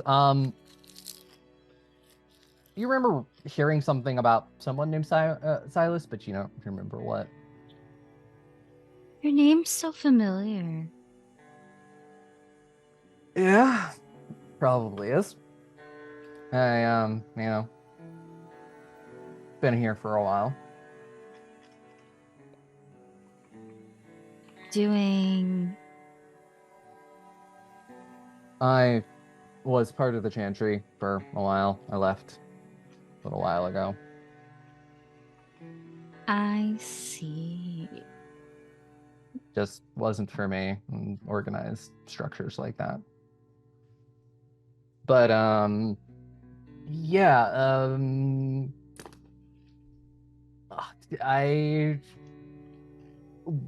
next time I'm here for an extended period of time, I will let you know.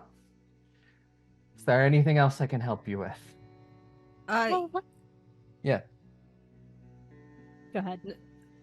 Erlen just says, I just, sorry to bother you, this late at night, although I suppose you are very much awake, because you are one of us. Anyway, were you with, Dakota all night tonight? Yeah, we were actually with the rest of our coterie tonight. And who is that? We operate out of that new club that opened on campus, the Echo. Mhm. We have Arstrades, Dragoman, and Cameron Summerhill. Those are the other members of our coterie. Insight check. Yeah, go for it. Because that sounds like an alibi. What do I roll for insight again? Wits Insight. Wits Can I and also roll insight? Yeah, go for it.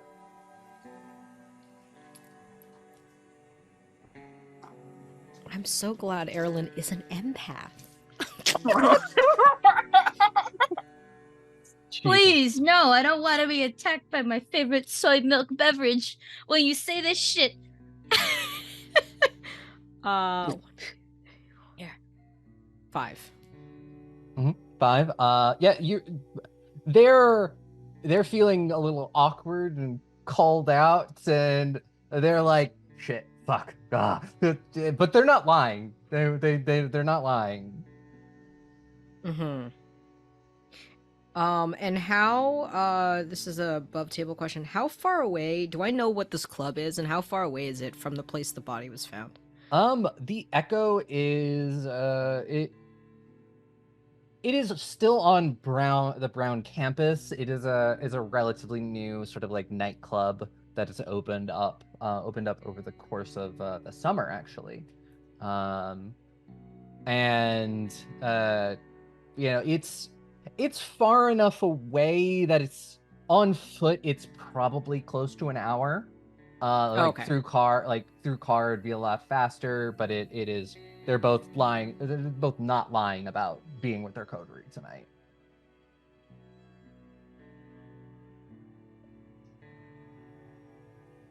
And Erlen says, Erlen looks at Dakota and says, yeah, so you were together the whole night tonight. You, like, neither one of you left. I mean, we met up at the club at around like 9 o'clock. Do you think you can provide like a screenshot of a text message or like even a picture of you and your coterie? Well, This is for later. I don't really. Aristrades doesn't really do technology. I have a TikTok we filmed tonight. That's That is perfect. perfect. Okay, yeah. Gonna get my phone. I'm gonna go get it back. You can just give us your at. Oh yeah. Yeah. And Dakota gives you an at that's it's a plant-based pun because she's a botany student. And you can pull it up, and it's it is. There are 3 people in this TikTok. There is Silas. You see Dakota, and you see a third person. You're guessing is probably Cameron. They are sort of living it up at the in the VIP room of the Echo. And I just double check midnight. it's posted tonight. Yeah, it was posted at about midnight. You can kind of like see like a clock in the background, and you know, there's a specific band that's playing. It would on also stage. have, it's posted Yeah. onto TikTok. It would have a time stamp, and then when we go to the next day, it would have a date. So like that's like fucking perfect. And be like, oh, thank God. That's all we need from you. We are doing a little investigation, and I didn't think you would do anything bad, but we just needed to rule out that you definitely didn't do anything bad. Great. Yeah, great. Very, very glad to know I didn't do anything bad. Would you happen to know if any other Thin Bloods who maybe are around? There's not a lot of us in the domain. What about kindred and specifically kindred that might enjoy frat parties? Well, not ones that could have done anything tonight. The ones I know of were playing at the club tonight. So every kindred that you know was I at the don't know club a lot. tonight. I don't know a lot of kindred. I'm sorry. I've only been doing this for like a year, and like they don't usually like me. Silas seems to like you. Oh, Erlen. Hmm? There's some politics with Thin Bloods and society. So yeah, I just kind of keep my nose down. I'm trying to finish my graduate degree, and yeah, hang out with this. Well, I'm glad we could rule you out right away. It is really great. But yeah, no, I mean I know some of the people in December Sympathy, the band that was playing tonight, do enjoy a good party, but they were here tonight, and I watched them perform until like 1 a.m. Well, I think we're all good here. We'll let you know if anything else is needed. Hopefully not. Have a While good you're busy. rest of your night. Yeah. You too. You have a lovely night. And don't forget your introductions next time. Looking at Yes. Silas. Silas is like, I won't. Next time. Good night. And yep, and they like stand on the porch so you've like gotten far enough away, then they go back inside. This is literally so much fun. I have to wait on the curb now. Mm-hmm. Yeah, it's like it will not be that long after this ends that the Keaton's car will pull up. Yeah, it's not. I'm still good on my curfew time. Yeah, Yeah. it's like, you'll get back plenty of time. And there is a text message on your phone. I check it. It's from Alessia. I check it. Yeah, it just says, "I'm sorry I missed you tonight. Ooh? Maybe swing by tomorrow." And I send her back. Sure thing. You're not gonna believe the night that I had. To which I then look at everybody else and go, so I do have us covered on Elysium clothes. I'll go further. Like, you can send me things that you prefer to wear. But you have to dress up. Like in costume or? If not costume, formal attire. This is a place where you need to show up. You don't have to worry about the cost. I got it. Just tell me what you like to wear. And colors that you like. Do you think our resources would be better spent for the next 2 days solving these murders? Well, you can solve the murders and have clothes made at the same time.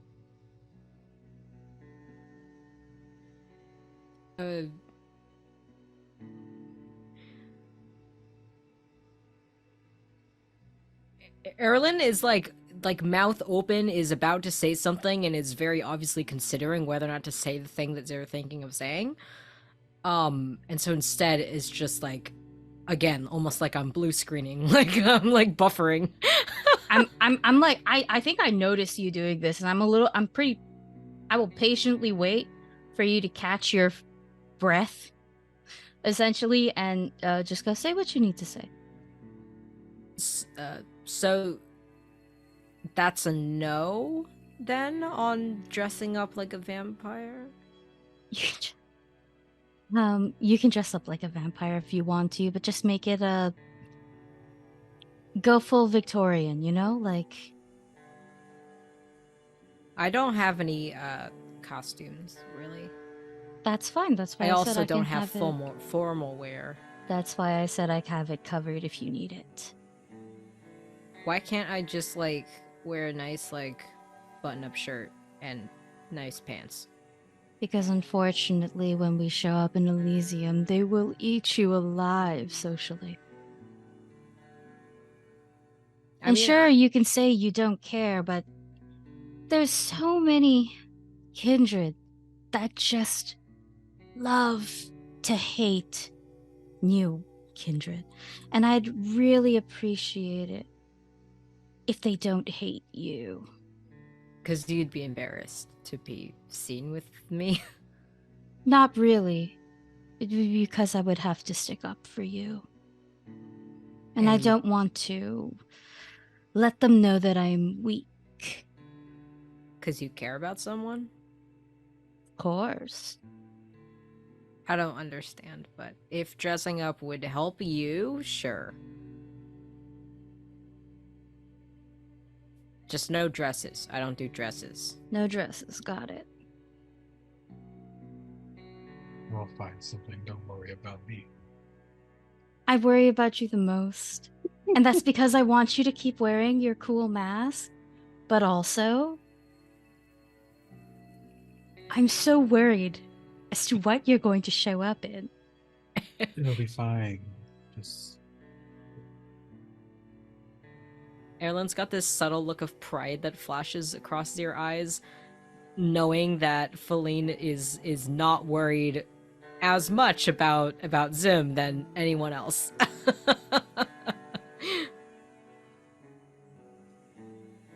Nora, I have clothes that are suitable for Elysium. have you been introduced to Elysium yet? It would be rather hypocritical of me to be on Silas for not introducing himself, had I not introduced myself. Oh, please, no big surprises. It's okay if you're not. It's the whole point about being dead. We're kind of hypocrites. So the night is winding down. Most people have about an hour left before sunrise to get home and to settle in for your day sleep. So we will do that as you settle in for day sleep. And when we come back from our break, we will go into the next night and whatever this investigation brings you. So yeah, we'll see everybody in just a couple of minutes. Get up, stretch your legs, grab water, food if you need it, and we'll see you back in a few. I'm sorry I haven't visited in a while. Time escapes me a lot more now. I thought I'd at least update you, but the situation is practically the same. I've exhausted my resources with blood sorcery. I've mastered what I could, but it's just not enough. I might have a lead on where else to look, though. Or at least something to distract me for now. I've been assigned a coterie. They're an interesting bunch, but I don't think you'd like them. Though, I guess you'd be happy that I made some new friends, maybe? I should get going now. I promise I'll come back and dust this place properly. I really miss you. You ever experience pain? From sadness, loneliness, heartbreak, betrayal? Have you ever been left to die in a ditch?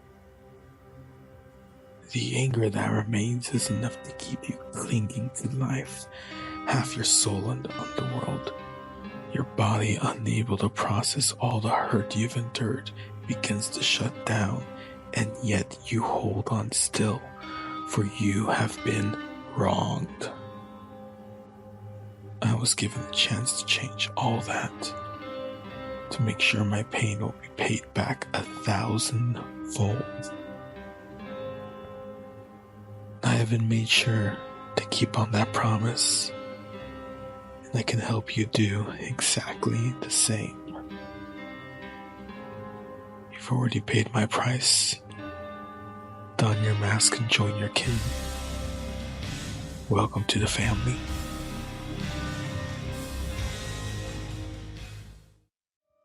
My dearest Irene, it's been 70 years, 10 months, and 4 days since you were taken from me. It's been 70 years, 10 months, and 2 days since I devoted myself to avenging you. I've crossed the country looking for him, that man who murdered you. I've tested myself on his ilk, taken their powers for my own. The trail stops here, in Providence. I'm close, my love. Soon, Daniel Bloom will be dead, and then I, too, can rest. Get ready to stalk the night with me. I start by getting up, you know, the deal, rouse the blood, no biggie. Then I get dressed. Love a good pink fit, so I think let's do that tonight. Do you all see this ominously glowing red pendant? So cute, right? Anyway, time to style my eternally perfect hair, and here's a pro tip for everyone. Before you accept the embrace, go get your hair done, okay? Trust me, it's gonna pay off in the long run. Smarter, not harder. So we're looking good now, which is really important. A kindred's always gotta look good. You have no idea who you might run into out there. After getting ready, I go and blow up my coterie's group chat. Then I head out to our den. After we finish up with work tonight, I might go hunting, might not. We'll see where the night takes me, but stay tuned for the update. You ready? Tell me a little bit about yourself. Hi, my name is Erilyn Shu. My pronouns are Z's and Zers, and I am a cartomancer and potter based out of Providence, Rhode Island. It kind of took me a while to find my thing. I tried dance, theater, Girl Scouts, ice skating, so a random curling lesson, you know that sport where you like have the thing and then you're going like won a bunch of spelling bees. I had to do piano and violin, but I was not good, not like Aaliyah, my younger sister. Eventually I landed on art. College was never a question of if, it was which Ivy. Long story short, I made a deal with them for the Brown RISD dual degree program. I'm like carrying their hopes and dreams on my shoulders. You could say I cracked, but I would say I crumbled. Like a cookie. Oh, Mama won't talk to me. I stopped talking to Aaliyah because, you know, she deserves better. I miss her. Anyways, if being the family fuck-up wasn't enough, something very funny / negative happened. No, we don't do that. But yeah, so now I'm caught up in this whole supernatural world, the politics and secrets, and apparently I'm real important to these people, some fucking prophecy or whatever, which is annoying because the whole reason I dropped out of school in the first place was to get away from this whole gifted kid chosen one year special bullshit. And I feel like my not sire is hiding things from me. I miss food and feeling the sun on my face. At least I have a cat now. His name is Cheese, and I love him. He's orange. So yeah. Sorry, I was talking for a while. What was the question?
Hello, everyone, and welcome back from break. Hope it was restful.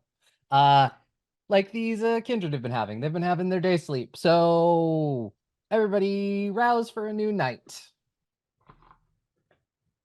Yep.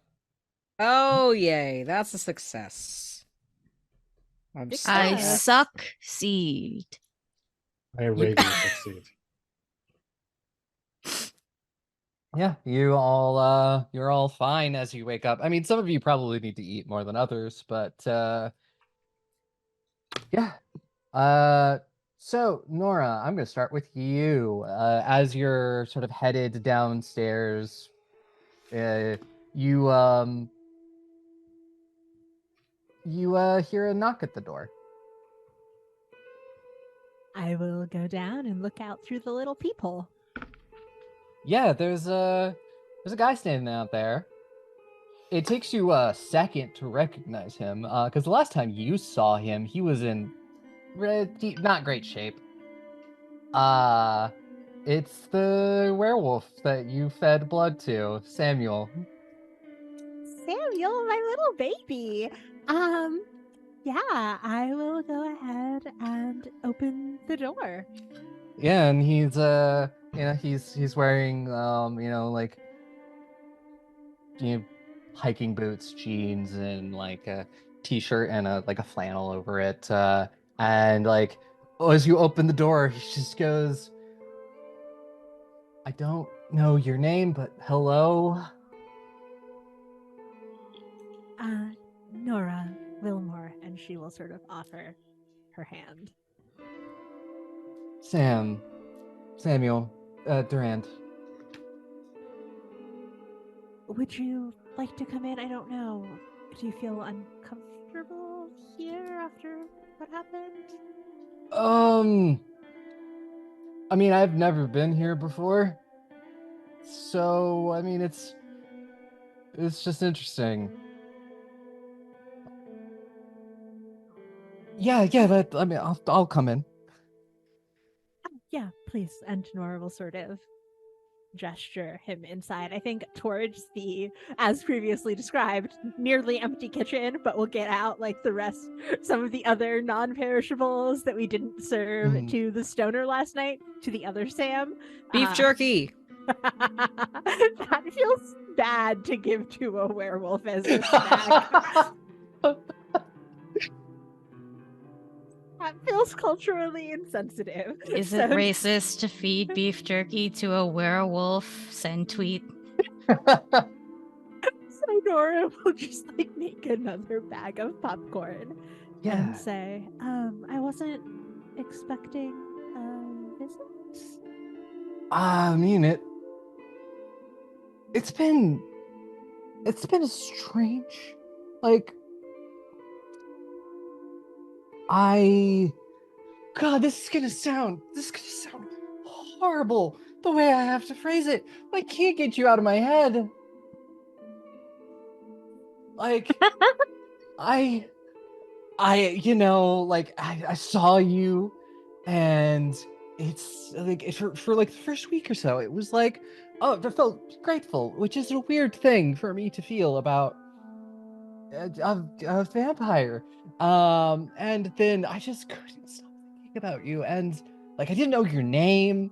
I just kind of started wandering around the city, kind of hoping I'd pick up your scent. God, I hate that. That's and it's taken me a couple of weeks, but I've found you, and I really didn't think this part out. It just kind of was like something was telling me I had to do this. Yeah, I think Nora sort of gestures for him to sit. Very sort of, I think, almost motherly or grandmotherly in like affect, despite looking like 20 something. Yeah. Well, it was a strange and stressful situation that we met under. I guess I'm not surprised that it has some sort of lingering. Yeah. I mean, it's just like I feel feel like I owe you for saving my life.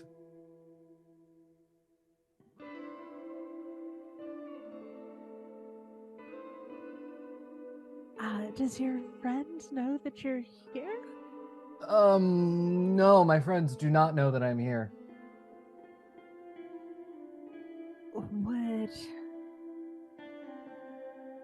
Would they be upset? Do you think? Rory is. She and I have talked about it a little bit. It with the rest of our social circle and pack. You know, we kind of skipped over a lot of things that happened. They weren't particularly happy that we worked with vampires, but it was kind of we needed it in the moment.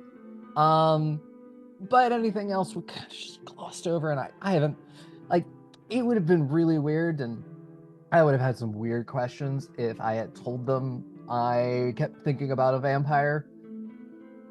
So I didn't, and yeah, no one knows I'm here. Yeah, Nora sort of, I think, grimaces a little in sympathy and nods. Well, I mean, when we saw what had happened in this frat house and take your friends, I didn't expect the night to end up with working with you all either, but I'm glad it all turned out. Yeah, I'm very glad to be alive.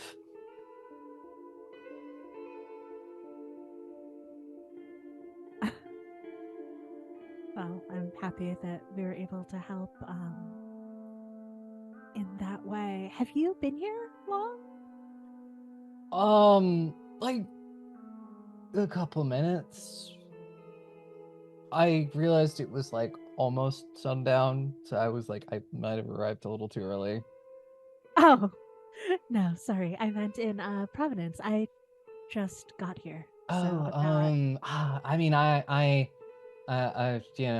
been in Providence for a couple of years. I came here to was initially like I was gonna be a park ranger, to study all of that kind of stuff. And then the whole wolf thing kind of put some plans on hold. So yeah. Oh, that happened here recently. Like all of us, our pack is pretty new. We've only been doing it for like a year. Oh, wow. I wonder if that's why you all were targeted. Like I said, it was actually my first night here when we met. Yeah, I mean, it's a possibility. Like I just got stupid and wasn't paying attention. Like yeah, I turned big, hairy thing, but 7-on-1 with lead pipes, really hard. Lead pipes, and I think there was at least one stun gun.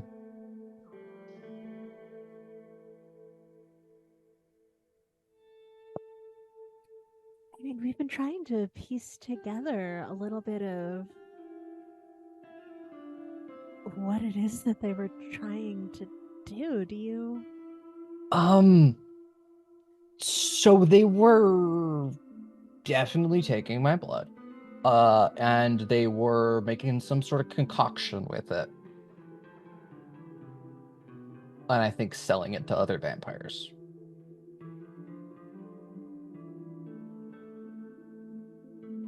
Oh. I mean, that's what I got from the little bit, lots of talk about profit and not margins. Well, I'm sorry to hear that happened to you. And I think Nora sort of turns on the kettle and is like, "Can I get you some tea or anything to drink?" I'm sure, yeah. See, like, he's about to. You ask, yeah, sure. I mean, I owe you a lot. Is there, like, anything I can do to help you?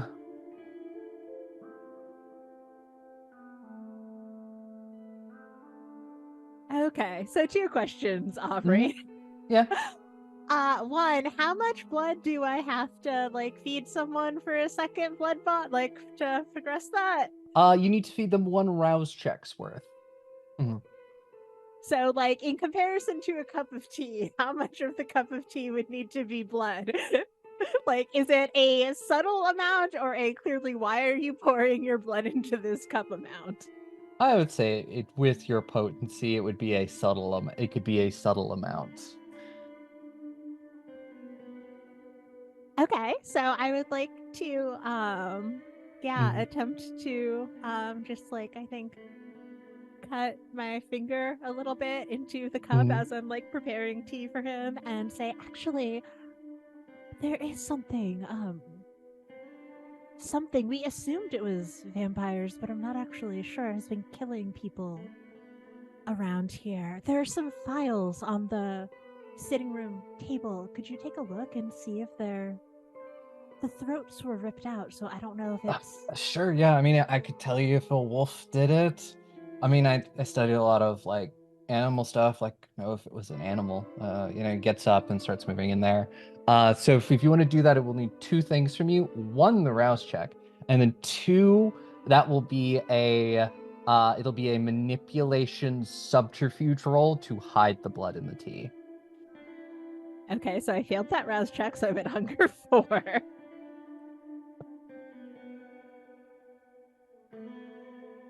Ruh-roh. 4 successes, and I will just go ahead and re-roll the one of them to see if I get a crit now. So 5 successes. 5 successes, yeah. I mean, we'll roll his sort of pool to see if he notices. He's gonna take a penalty because he's 1, already kind of bloodbound, and then 2, you have distracted him by asking him to do something.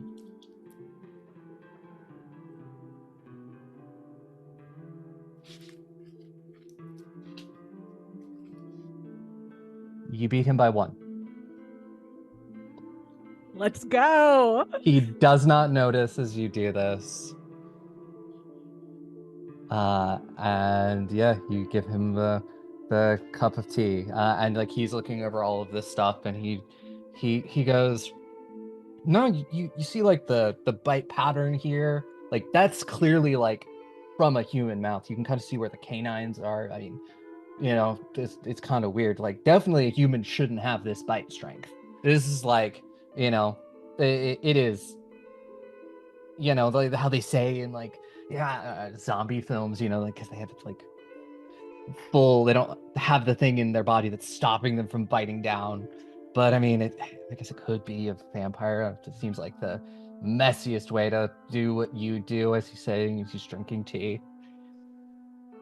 Now, you said that you were able to find me because of smell. Do vampires smell different to you? Oh, yeah. It's definitely, you do. It's kind of hard to explain it. And I hope this doesn't sound bad. You do kind of smell dead. That makes sense. Yeah, especially to someone with a nose as strong as mine, especially when I'm in a wolf form. What are you doing for the rest of tonight? And I think Nora's mouth sort of pulls a little crooked frown. We're planning to go to a fraternity party to investigate. It's where all 3 of these attacks have happened.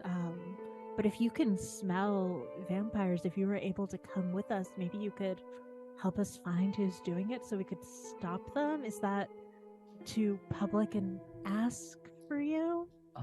Give me a manipulation persuasion roll. The DC will be lower because he's already very inclined to agree with you.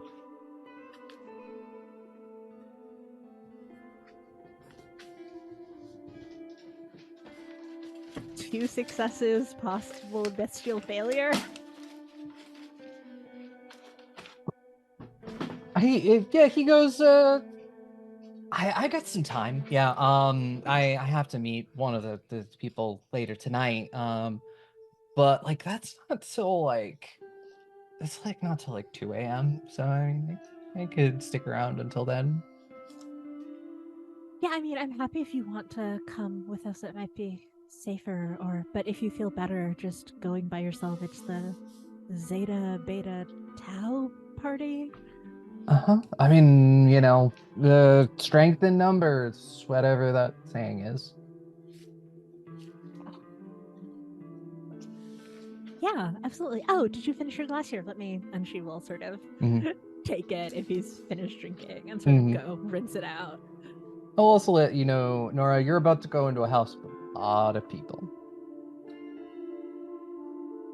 Yeah, and I'm real hungry. You could feed when you go there, but there's especially at your level of hunger, there is a chance that you won't be able to stop yourself once you start.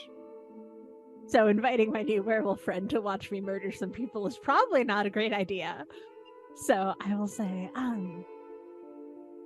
when she comes back into the room, I think that her hands are sort of digging into her palm a little bit, just sort of realizing how hungry she is. And she was focused before on the subterfuge, but now it's sort of starting to take its toll. And she says, actually, I realize I have an errand I need to run before the party. Would you mind meeting up here later? Oh yeah. I can, I can run an errand. I need to grab something anyways. What time? What time? Did we have a plan for the time we wanted to go there? Like 11 or something? I don't know. Yeah, the party will start probably about like 9-ish. And if you don't want to go there at the very beginning, fashionably late at like 10 o'clock or whatever. 10? Okay. Yeah. Yeah, do you want to meet us back here at 10? The rest of my friends from that night will be here. They're fine with you being here. Your friends of yours are friends of mine. As long as they're cool, I'm cool. We have an understanding. So yeah. Yeah. Let me know if you get. I don't want to make you uncomfortable. I know that. It's, I mean, I'll be fine. Like it's, there's enough of you around that like I'm used to how it feels. Like, oh, I just meant like socially. I didn't. oh, I mean, I'm fine socially. Okay, well then I'll see you at 10. Yeah. I wasn't expecting it, but I'm glad to see you again. Yeah, I'm glad I was able to thank you for saving my life. Yeah. Yeah, no, they'll leave. You leave. You can go hunt. Do you have a hunting roll? I do have a hunting roll. It is composure and subterfuge. Okay.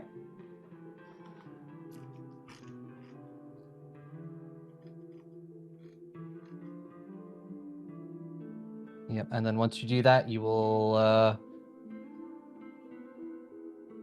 So that's one success. How many should I can I re-roll? Yes, you can. I would say Willpower. You definitely do that. Willpower, because one success is not enough to successfully hunt. Is 2 successes. Yeah, are you going? Especially, it'll help. Are you going to be hunting in your domain? Yeah. Yeah. So then 2 successes will be enough. And then I'm going to need you to give me a. It is going to be a willpower check. I believe it is a difficulty of. Gonna say off the top of my head, it is. Difficulty of 2 to resist draining a person completely. I got a 4. 4, yeah, you are able to, because I mean, if it was a 3, 4 is enough. So you can take as much or as little as you want. Okay, yeah, I will take like sort of 3 hunger's point worth, so won't kill them. Yeah, it's not gonna kill them, but they're gonna need to go take a nap and have a cookie. Yeah, well, they should be doing that instead of going to frat parties anyway. People are getting Probably. killed. Yep. But I will jump to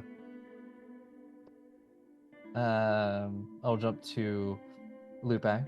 You wake up, you going through your normal evening routine. Yeah. Again, more normal stuff. Again, making eggs for myself.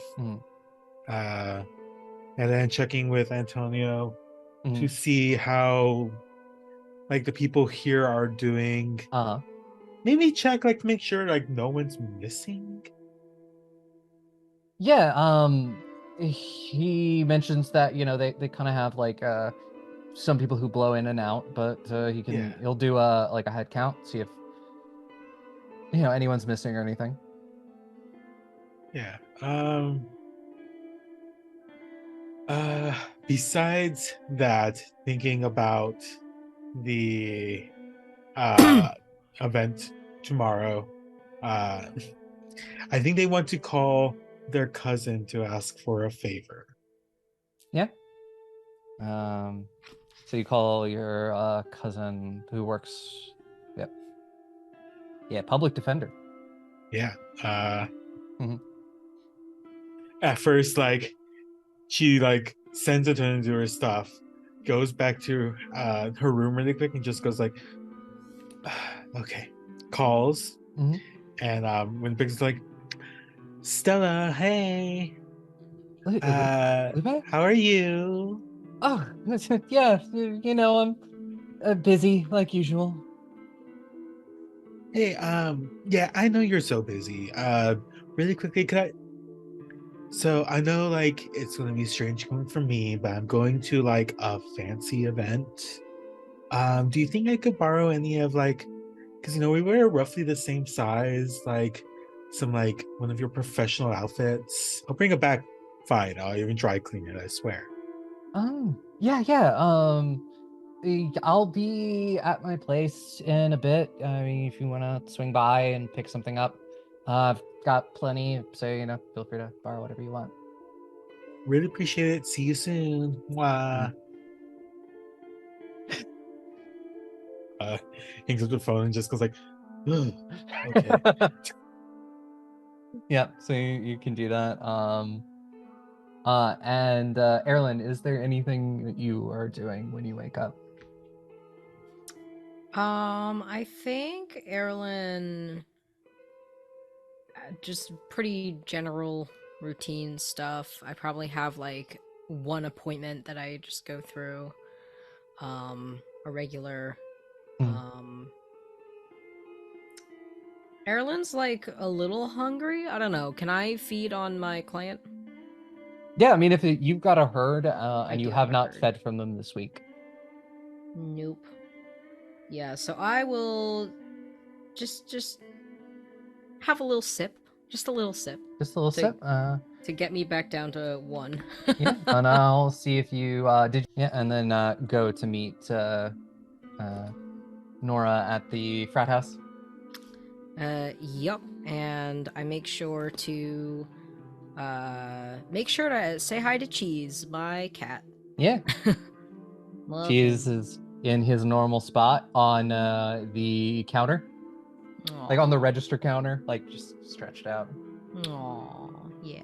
I think my clients really like Cheese too. They sure do. Shop cat. Everyone loves a shop cat. So true. Yeah, so Erlen probably spends like a little bit of time specifically to like play with Cheese and to have that sort of time together, and then I will head out to this frat party, and Erlen is sort of mentally preparing himself to go to a frat party because not the environment that Z thrives in or even wants to be in. So, yeah, but at least it's either Brown or RISD students, because like I feel like everybody who goes to either of those schools are just nerds. So it's like it's not as bad as it could be, Mm-hmm. but it's still like, okay, yeah, you go to Brown and you're in a frat, like, okay. Like, who are you? Mm. Yeah. So I think I just walk over to our frat house. And I let myself in. Yeah. And that'll bring us to Colleen. Believe you have a appointment. I do. Okay, first wake up, I get dressed. I figure out what to wear for a frat party. It's like really cute, kind of like I want to say semi-frilly because it's not that frilly. It's more like on the bottom where like the ends of like this dress would be, but it's short. Black dress, and then we put over like a knit sweater on top that's a little too loose. It's like a knit crop thing going on, and just enough necklaces so that way people know I'm trying to have a good time. And I wear mesh stockings, and like I'm out. If I see Armand out there at all, I'm not gonna explain what I'm wearing, just I have to do some coterie things. If he's not there, I will leave a message for him. Mhm. So Call highs or lows. High or low. hi. He's not there. I will leave him a message then that I will be out. I might be a little late tonight, but it is a mission for the prince with my coterie. And if I'll try to call ahead if I know I'm gonna be late. If I'm not, I will make sure I get back by curfew. If not, I will stay with Elysia. Like it's one of those, like, I'm trying to cover all of my bases for tonight because we couldn't speak yet. There's actually a note that he has left for you, which says, call from Daedalus, had to go into work early. Dope. And Well, I you mean, know- it's a little better than last night where he wasn't up Mhm. before me. So this is a little bit more like normal. Yeah. Maybe we just wanted a rest day, you know? Maybe. Yeah. Yeah. Then I call my uncle and be like, hey, take me to I'm forgetting Alicia's shop name. God, I wrote it. Where did I write it? I know we wrote it somewhere. Classic Coutiers. Yes, classic couture. Gonna go there first. Yeah. And I will also fill him in on the mission details so that way he's not freaking out either. Yep. Yeah, there's definitely okay, yeah, that's definitely not good. Definitely take care of it. And before you know it, you are pulling up to the shop. The lights are on like they were last night. Do you want me to put are you going to Elysium tomorrow? Do you need Yeah, Armand, again to tell you, we're helping out with running security there. Oh, okay. So you don't need Yeah, I'm good. Because you'll be in your... Okay, that's fine. Let me know if anything changes though, okay? Yeah, I'll let you know. Do I have to help out with security? No, I shouldn't, because No, I have to do with it's Daedalus who's running security. So. Daedalus. Okay. That's fine. Okay. I'll let you know if I need a ride again. Yeah. You got my number. I'm gonna go take care of some stuff. Okay, bye. Close the door. Ouch, my nails. I hit I was like moving my arm very slightly and I hit it on something. I go in the shop. Yeah. There is nobody to greet you, but you do hear opera music coming from somewhere in the back. I've been to the back before. Yeah. I'm gonna go to the back. Yeah, you walk into Alessia's personal office. There are sort of there's areas where she is designing outfits. There's like a dressmaker's forum as well, and there's a like couch, things like that. And then there are several racks of very impressive weaponry on the walls. And you see Alessia sort of leaning on her desk. She has sort of, it's like shoulder length dark hair that's kind of at this point pulled back into a very, very tight bun out of her face. Wearing a very nice suit without the vest or jacket, but it's like unbuttoned like 3 or 4 buttons at least, and has a glass of something that she's kind of swirling.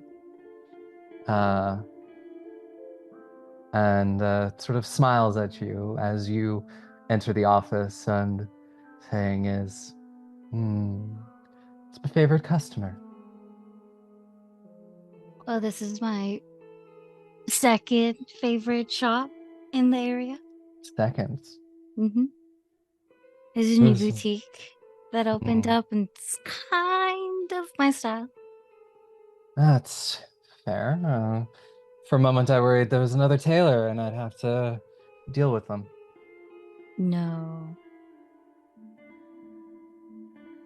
So, Speaking of tailors, I might actually need you for that.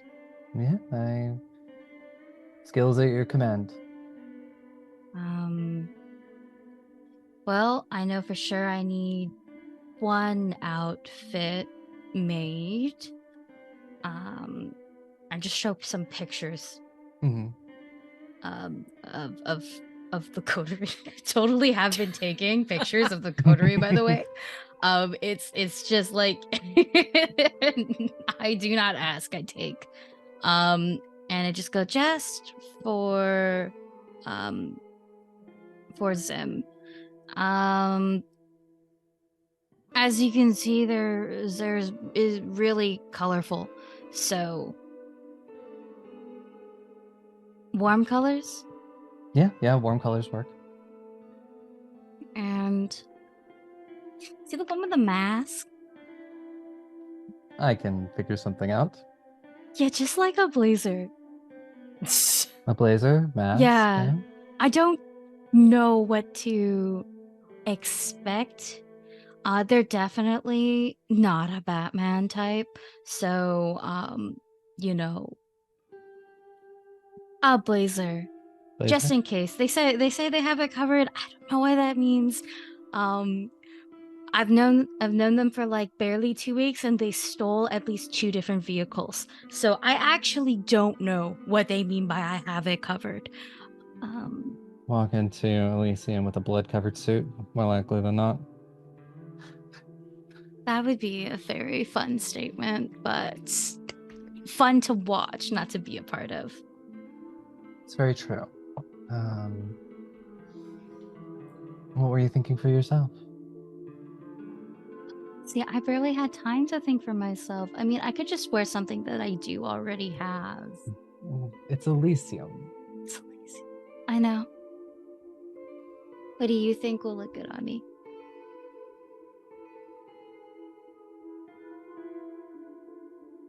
Like, looks at you, sort of, you can tell this is blood that she is drinking. And it definitely seems to, it hasn't coagulated or anything, so, She takes a sip of it and looks at you and goes, thinking red. a deep, deep red.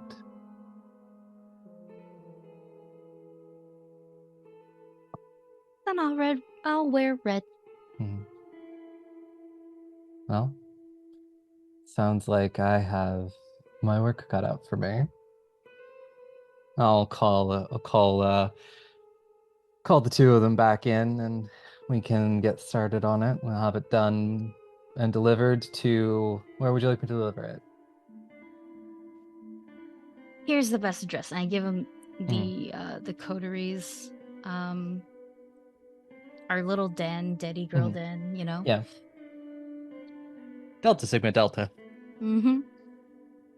Yeah, you give that to him, or give it to her, and yeah, she'll smile and down the last of her blood, and sort of push some of your hair behind your ear, and say, unfortunately, it cannot spend the rest of my night with you. Then I'm have to make it so that everyone at Elysium is staring at you.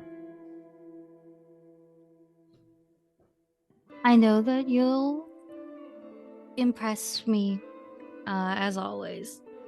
Sadly, I do have a job today that's kind of due today, so... Well, I wish you the best of luck. Same for you. I just pitter-patter out. As you're leaving, you hear the opera music get louder. And then you kind of, as you're leaving, you hear a phone call of just Alessia being like, "Yeah, Josiah, I need you to come back in." I'll remember to get them, like, some donuts or something. Rush order, one thing. So when you all arrive back to the frat house, there is a large dark suitcase on the front porch. Oh, Okay. it's here. Is there also a bowl though, or did that kid steal our bowl? Oh, there's the bowl. It's on top of the suitcase. Perfect. Just I wanted to make make sure sure that you saw it. I make sure that the bowl is brought in. And then I go, the body's here. I can do the blood stuff, but like, can I just do something real quick? I need some help though with it. What do you need? I'm gonna make our den a little safer. It's a really fun way to hide a body, but also just a way to sate your hunger if you ever need it. It doesn't make it better per se, but it makes it very bearable. What do we need to do? I need help digging a hole in the ground. We gotta pick a place to dig it as well, by the way. I was thinking just our, here would be fine. The frat house. Not in the frat house, outside of the frat house. And yeah, we just dig a hole, put the body there, and then I can do the rest. Sure, I can help, I guess. Yeah, I'll help so we could get it done faster, I guess. You definitely are stronger than me. Nora sort of claps her hands and says, well, it seems like you two will have that well in hand. Oh, but before you go outside, you should know that a friend will be accompanying us to the party tonight. Who? Do you remember Samuel, one of the werewolves from that thing with the lab? Vaguely, yes. What did you do? Wait, what do you mean? Came by to thank me for helping save us and agreed to help sort of sniff out any Oh. vampires at the frat party tonight? He was apparently training to be a park ranger and confirmed that the bites were from a human or humanoid mouth. So, no, Supernatural, though. yeah, but no rabid wolves running around. Rabid wolves. Their main hunting ground is frat parties. Well, Look, I I've mean- seen those werewolf movies. I've seen Teen Wolf. Yeah. Well, But I That's think fun. I think that just for Faline, Nora makes a sort of casual gesture, like that would just be like a hand twitch, but is sort of a drinking. I give you a nod. I give you a nod and just go, well, I mean, I'm super down. So someone has to dig a hole. Yes, help me dig a hole. Look at my nails, guys.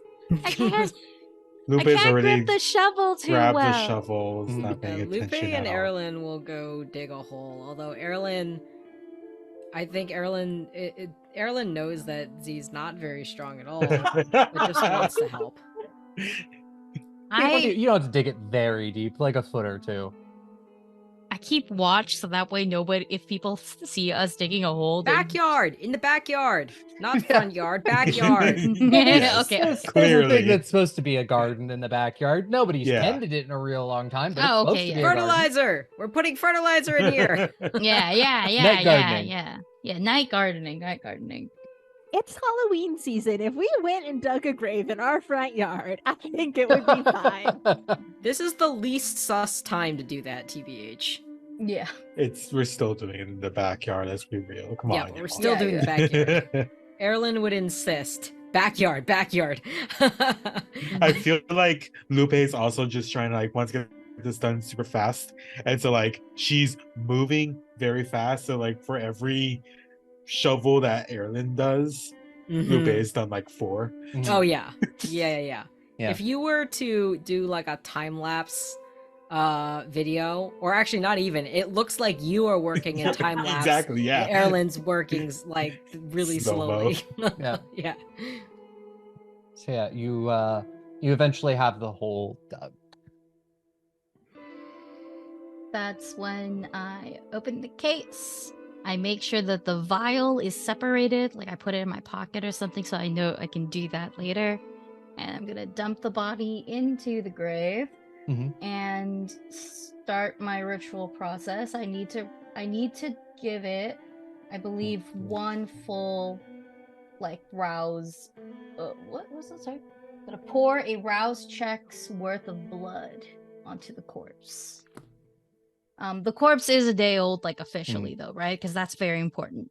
Yep, it is officially a day old. You actually have to pour it into the corpse. To feed it. I want to put the corpse in first, so that way it's in, and then I will pour it into the corpse. And I let y'all watch.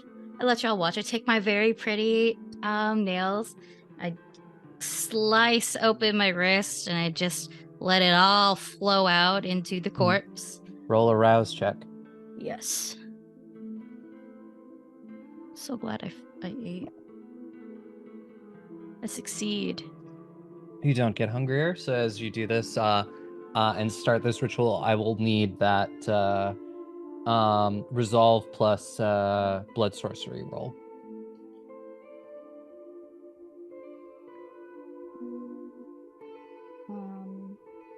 You said resolve.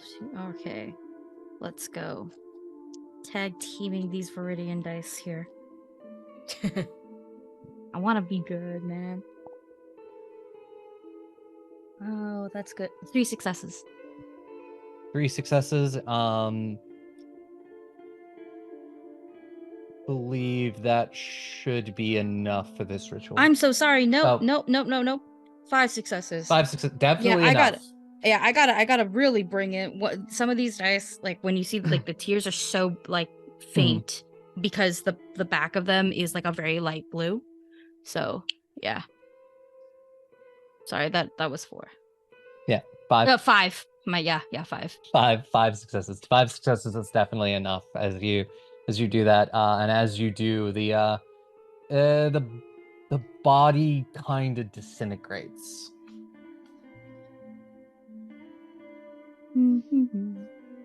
I hum while I wait for it to kind of like start to take shape. And it's a wind, right? Like I Yeah. do this perfectly fine. So this blood scented smoke kind of just fills the air as just a bunch of roots start to take place, and then they pop outward to make branches, and the branches grow leaves, and the leaves also bloom some buds, and it's just these beautiful, really, really beautiful red flowers. Some are, I want to say, like, it's like, oh god, what are they called? I think is it? Ooh, one second. I know I have it here somewhere. I fucking have a specific flower in mind. Girl, where are you? Where are you? Corpse flower. Yeah, it's the Asian one. It's the it's the one where you see it in anime and you're like, oh, it's gonna be sad. Yeah, I don't know which one that is. The sad anime flower. Oh, God. Set. Okay. Lupe is just like, I don't understand any of this shit. Red spider lily. They are red spider lily. lilies. Yeah, no, I know that. Yeah. Mm-hmm. I didn't remember the name, but as soon as you said it, I'm like, I can see that. If you've seen fucking Tokyo Ghoul, you can see it. Mhm. If you've seen literally any like anime that got really sad and had flower metaphors, it's there. But it's specifically like it is really pretty flower that signifies death and stuff.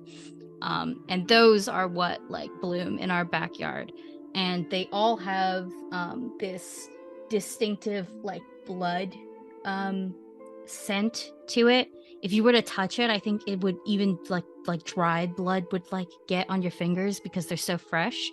And I will point to them and go, so if you're ever really, really hungry and you can't hunt, or you shouldn't hunt because you might kill someone, you might not want to do that here, these help. They don't they don't like take away the hunger, but they make it very bearable.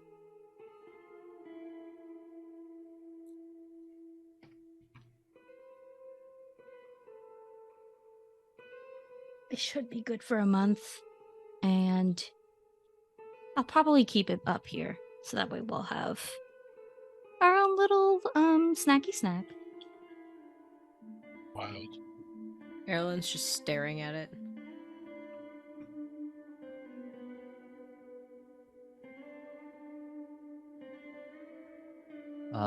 And it's around this point where you hear a car pull up sort of out front of the place, and someone get out.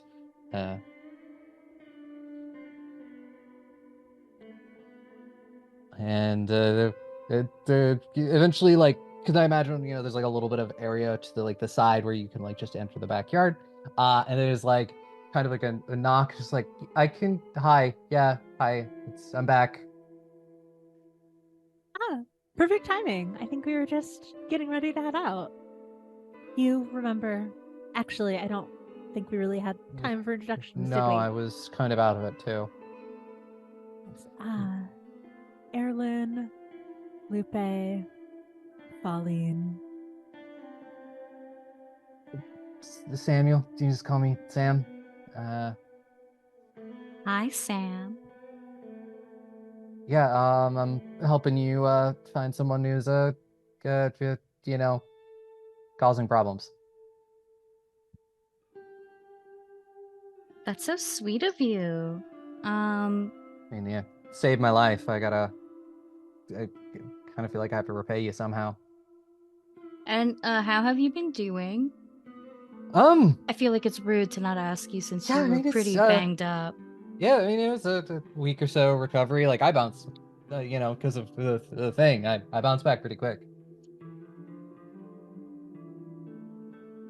Do I know what a blood bond looks like?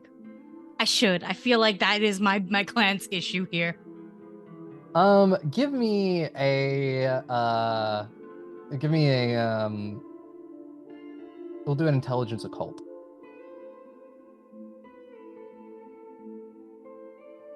What is this? 1 second. Yeah, just one more. Oh my God.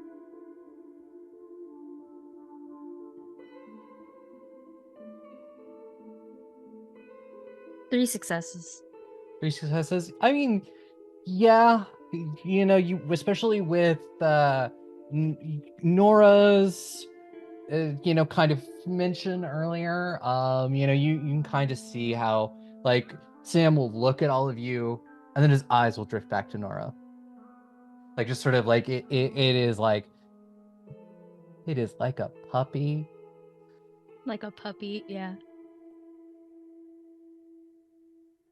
I look at everyone and go, I can't drive, so someone has to drive me.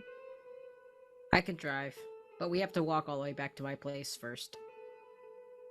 Frat is right here, isn't it? It's like a block away. Oh my God, I forgot it's a frat. Look, I'm so sorry. I forgot it's a frat party and we are. I'm old, guys. I haven't been to college in a while, okay? Okay, well, as the person who's been to college most recently, I think, out of all of us, yeah, let's go. Yeah, I graduated 2 years ago. I didn't go to college. Yeah. I don't think that surprises anyone. Well, yeah, and College isn't for everyone. I mean, that's very fair. Pauline, do you say you're able to get information from the remaining blood? Yes, let me do that right now, actually, so that way it doesn't look like I'm chugging a mysterious vial. There's like a vial of blood. Yeah. I look at it. How much blood's in there? It's like a little test tube full of blood. Shots. It's been sitting for like a day, so it is kind of sludgy. Ew. Look at that. It's so fucking yucky.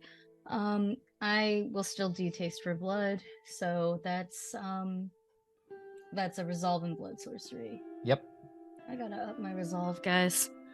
I'm a glass cannon in a different way, you know?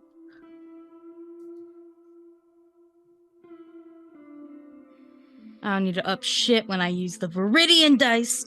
That will be 3 successes. Which 3 is like, successes. I think it's what I need. Exactly, yeah. Yeah, this is human blood. You can tell that if someone was to drink it, it would be of the sanguine resonance. This person was clearly in the mood when they died. But in the mood. Pants were on. They were horny. I see. Mm-hmm. Is there anything else I can figure out from this? But shirt was off.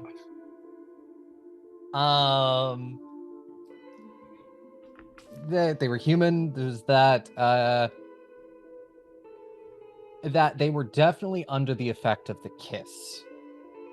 So they were feeling very good as they died. So Feline takes a sip, and you see like her face like cringe up, like as if she was drinking like, I don't know, a whole shot of lime juice, just nasty. Definitely human.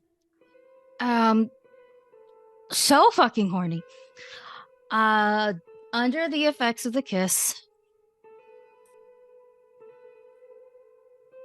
That's all. Quite literally, just, well, it didn't hurt. I guess that's a silver lining if there ever was one, but I mean, it helps to know because vampires like to have hunting styles, and maybe this one's hunting style is seduction. sexual. Yeah. So I guess we are looking for someone who may or may not be kindred, but who is seducing average looking guys. I look to Samuel. Is he average looking? He's got that like lumber snack look going for him. Ooh. He could be average looking, like very easily. We just Yeah. put him in. Okay, I look at him. I look at him like I'm studying him, and then I get an idea, and I go, "We can use you as bait." Me? I mean, you're not that average looking, but like we could work with this. I mean, you'll be able to find Thank out you. who it is, You're right? Well, yeah, exactly. And it's not like we're using a completely defenseless person. We'll be there. We'll be able to watch, keep track. We need to get them alive. So this is the best way to do it. Not necessarily, but you know. So Yeah, or proof of true death, but wait, so the thing that I'm confused about is that we know that whoever did this doesn't have fangs and just ripped the bodies open with their normal fucking teeth. But also, the bodies were drained completely of blood. So, either we're looking for a normal human who drinks blood, or a thin blood who didn't have developed fangs. I don't know. I mean, some kindred can get more. Well,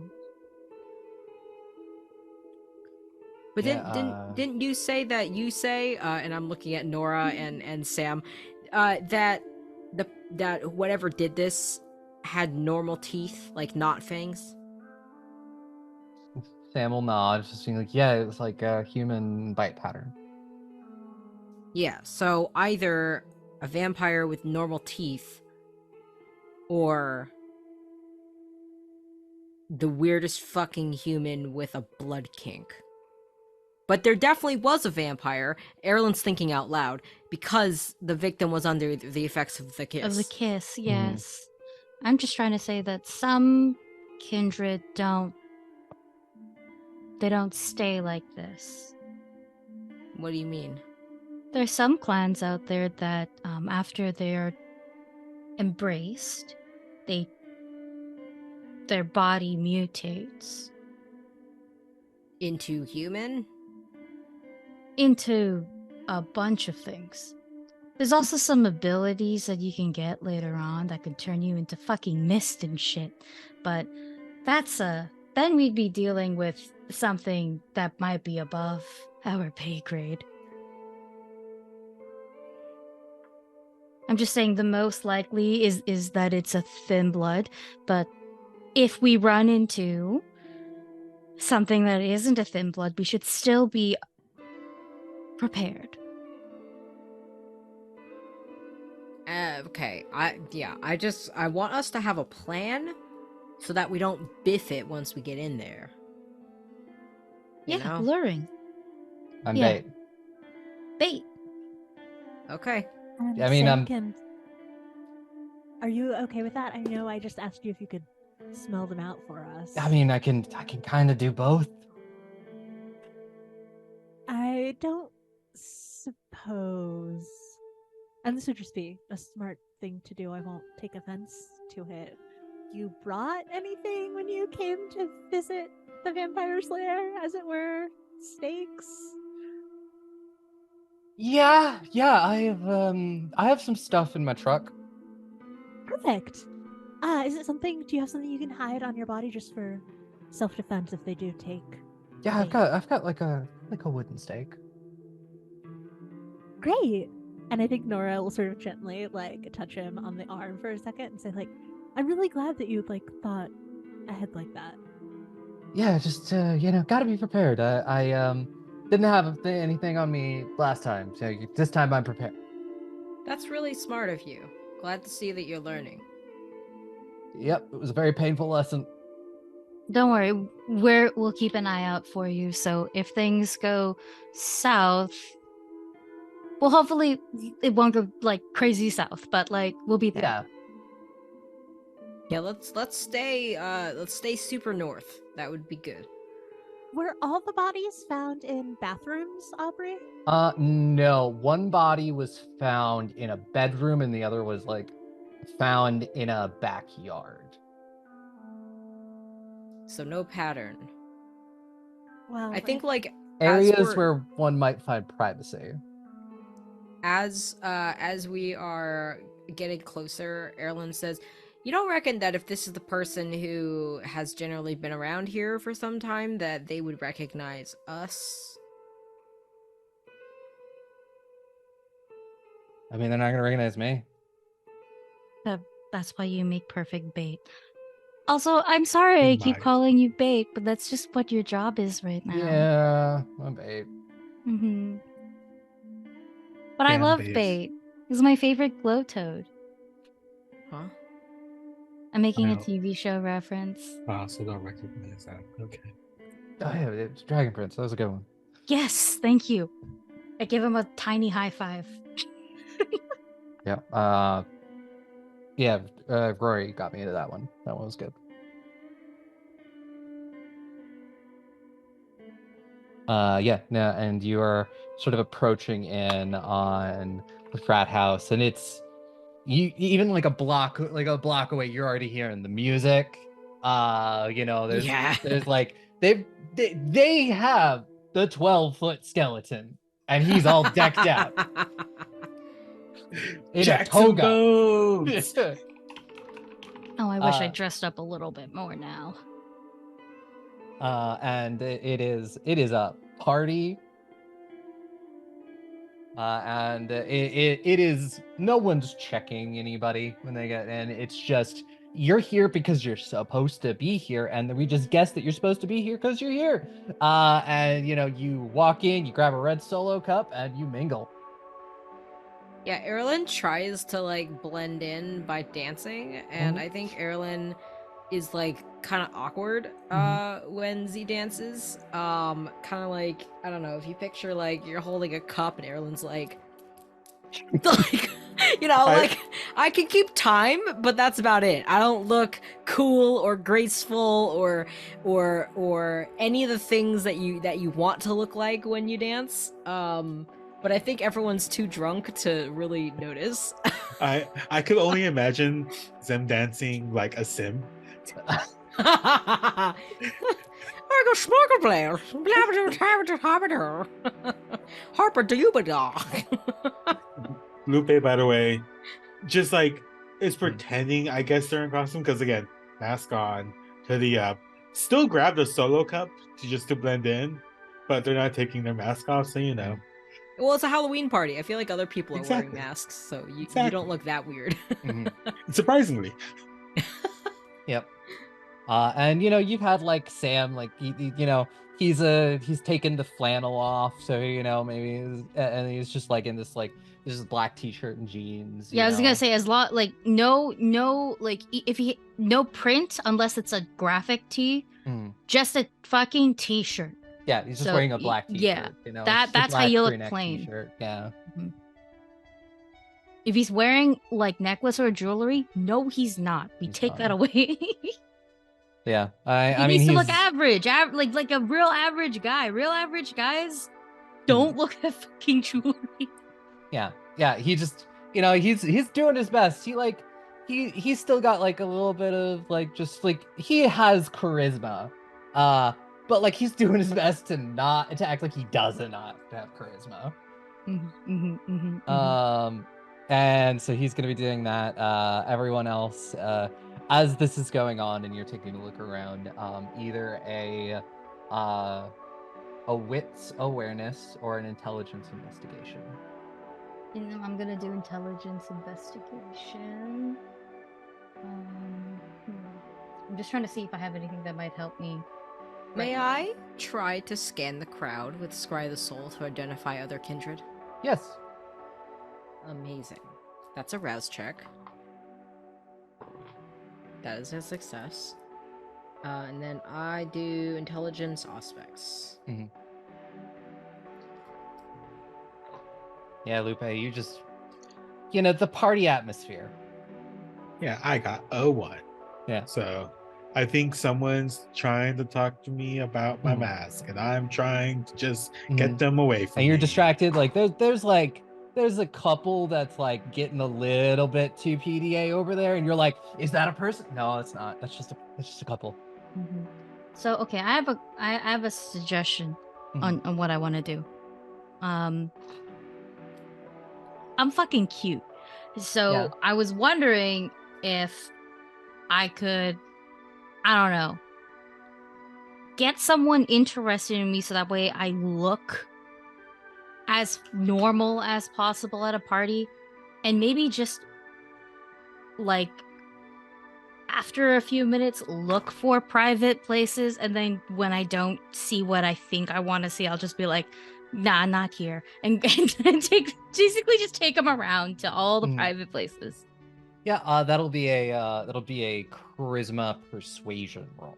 Okay, and I am beautiful, so I can add an extra die. And don't forget, you can rouse the blood for extra dice. I was gonna say, I technically did rouse the blood recently to look human. Yeah. I imagine most of you activated the Blush of Life going in, so. I will also say that I have the flaw of stalkers, just as a... I know what I'm doing, low-key.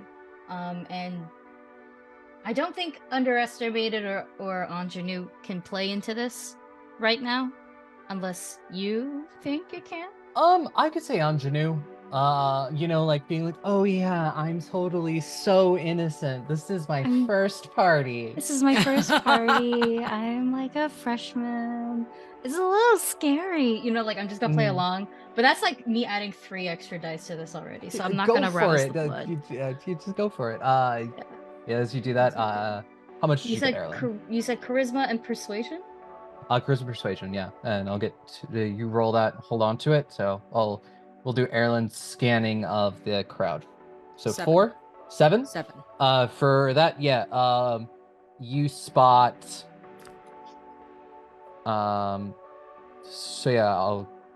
you'll spot that there are several people in the crowd. So you said Scry the Soul? Yeah. There's a specific thing that allows you to scan a crowd for one thing. So I'm looking for Kindred. Kindred, okay. Let's see. Yeah, there are what appears to be, you notice the ghouls from the other night. And then there are 2 people who are Kindred here. Do I recognize them? No, you don't recognize either of them. Cool. And I assume my Scry the Soul picks up the 3 other of us too. Yeah. Okay, cool. I was just not including them. Understandable. Yeah. Erlen, looking for Kindred. Found you! Points at Nora. Found one! As you sort of pick out, you're like, okay, there are 2 of them. One is a girl and one is a guy. Cool. Erlen will awkward dance past all 3 of y'all, just like finding my way around the party, just to point these 2 people out to these 3. Right. And Nora, you got 4. Yeah, Nora, you do notice that the girl is like kind of been like almost circling near where Sam is. He's like kind of standing like he's doing the thing where he's just like leaning against the wall near. Oh yeah. Yeah, he's Wallflower. he's like cool. Yeah, I don't dance much, but I'm trying to be average. And he's doing that. And he's leaning against the wall, got a drink in hand, and you've watched as this girl has has gone up for a drink, and then gone to talk to somebody that's near him, and then is kind of almost circling back and forth in a way that's trying not to look like she is. Yeah, I think that Nora will go over and find Lupe Mhm. and sort of try to look like she's coming on to her, but just be like, there's someone circling our bait. Do you want to keep an eye on them? Like doing the thing where it's loud music, so they're just gonna like get up next to the ear with the drinks. Like, yeah, no, I got it. I'll watch out. Ha ha ha ha. And so, Feline, what was your role to get somebody to show you all the fun spots? 7, and it's a messy critical. 7 messy critical. Yeah, what was your hunger at? It was like 1. It's up to 2 now. The beast, even if these are kind and they are not usually what you want, the beast kind of is just like, there's so much blood here. And there's like a little voice in the back of your head just being like, they would totally let you bite them. Just do it. Just do it. Just a little bit.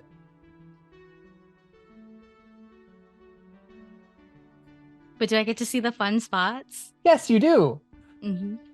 It's just all the time in the back of your head, just being like, so easily just, this person wouldn't even know. Yeah, and you get a little hungrier. Yeah, you've learned that, there's like, there's a backyard. Backyard's a little full right now because it's actually kind of a nice night. There's bedrooms. There's like 6 or 7 bedrooms in this house. Most of those will probably be great places. There's 2 bathrooms, and there is a basement. Is the basement active? No, because that's where they keep they keep just storage stuff down there, so they don't want to have like a party and somebody like knocks down a rake and gets sprayed by a rake, and then suddenly like, oh no, our charter is revoked. Mm-hmm. I will text the group chat the places. Mm-hmm. Mm-hmm. And I'm dragging around I don't know, a dude. Yeah, just a dude, just a frat guy. Just a guy, yeah. He got that college football jacket. Mm-hmm. Yep. Mm-hmm. Just a guy. Just a guy. So I guess the question is, you think you might know who it is. How do you want to proceed with this? And also, if you're trying not to get noticed, especially watching without getting noticed, it is a composure stealth roll. I have blend into the background as a specialty. Can I use that? It's the definition of blending into the background. Can I use ingenue for this as well? Yes. Dope.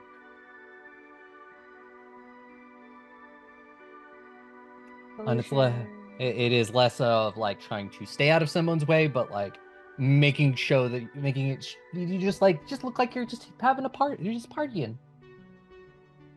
So I think I want to I think I'm watching. Could I use my experience working with the gang and be able to blend in? Sure. What does that just give me a +1? Oh, I'll allow you to tag your spec for that. So yeah, just 1 dice. Okay. 5 successes. 3 successes.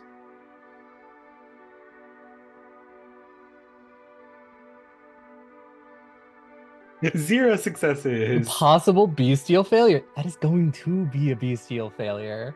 Oh, oh no! What does that mean? That is definitely going to be bestial failure. And you are gonna go under the. We're gonna bring out the Bruja compulsion. It's okay. I did it like first episode. Somebody should do it once per episode. You know, keep it alive. Mm-hmm. It's But we're all just. dead. Erlen, what did you get? What'd I get for what? Oh, I mean, you. If I was wondering if you were trying to keep an eye on this person while not being seen. If you're not, then you don't have to make the roll. Oh yeah, sure. I'd love to try to stealth. Yeah. 'Cause- Composure plus stealth. I'm pretty good at that. Composure and stealth. Yep. Don't forget, rouse blood for extra dice. Yep. Stealth. I will rouse the blood. So that's a rouse check, or do I just get hungrier to do this? You would rouse check. Yeah. Okay. And if you succeed, you don't get hungrier. Yay! Success.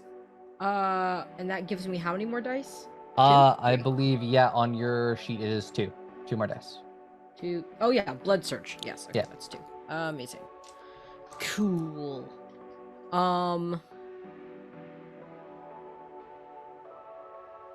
Cool. Could I potentially use Unseen Passage? That's another rouse check, but that lets me move while I'm hidden. Or do I have to hide first to use that? You would have to hide first, and you'd have to Okay. find a Never place where mind. nobody's looking at you. Never mind. Burp. Ooh. 3. 3 successes? successes, yeah. Yeah, I have. I have a sheet. Wait. Can you crit on a hunger dice? No. No. Well, if one of your dice, like, if the hunger dice on the roll is a crit. Yeah, the hunger dice is a crit, and then one of my non-hunger dice also got a 10. Then that's a messy critical. Okay, messy critical. Messy critical. Amazing. And Wait, for the. I think I have a thing. Wait.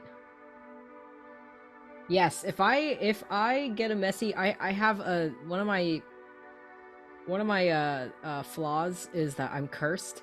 So if I get a messy critical, there's a chance I could get a premonition. And it's triggered by a messy critical. Yeah, you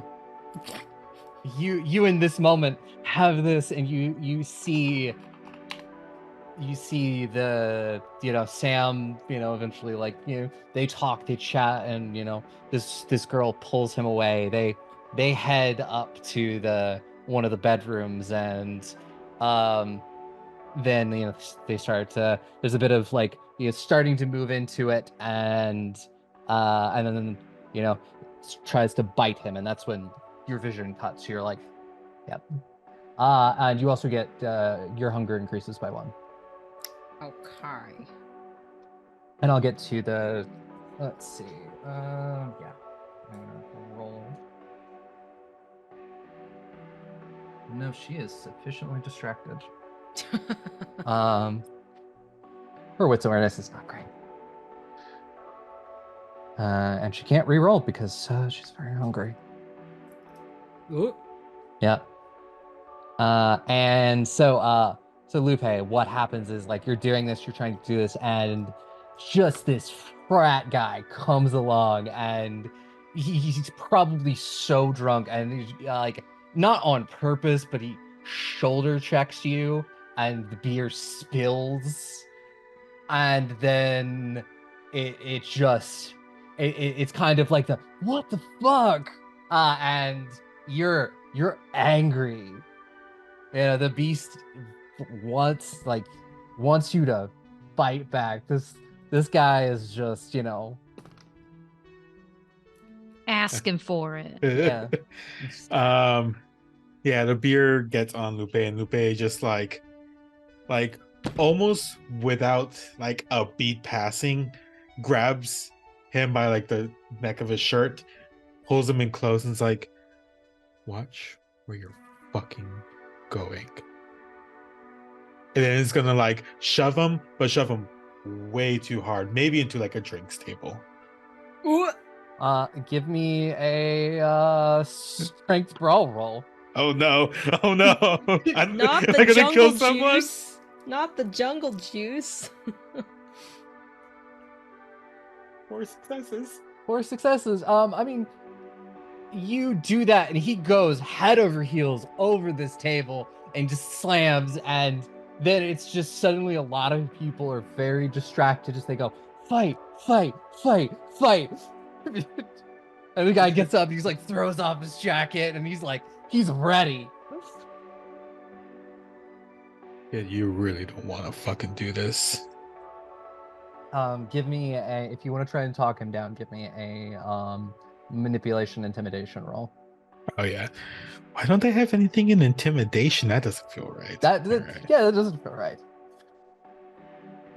I don't know what I was doing. All right.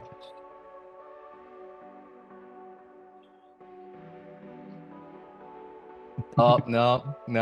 0 successes. He's real drunk. And he is gonna come at you and swing. I'm just using Oh, basic. boy.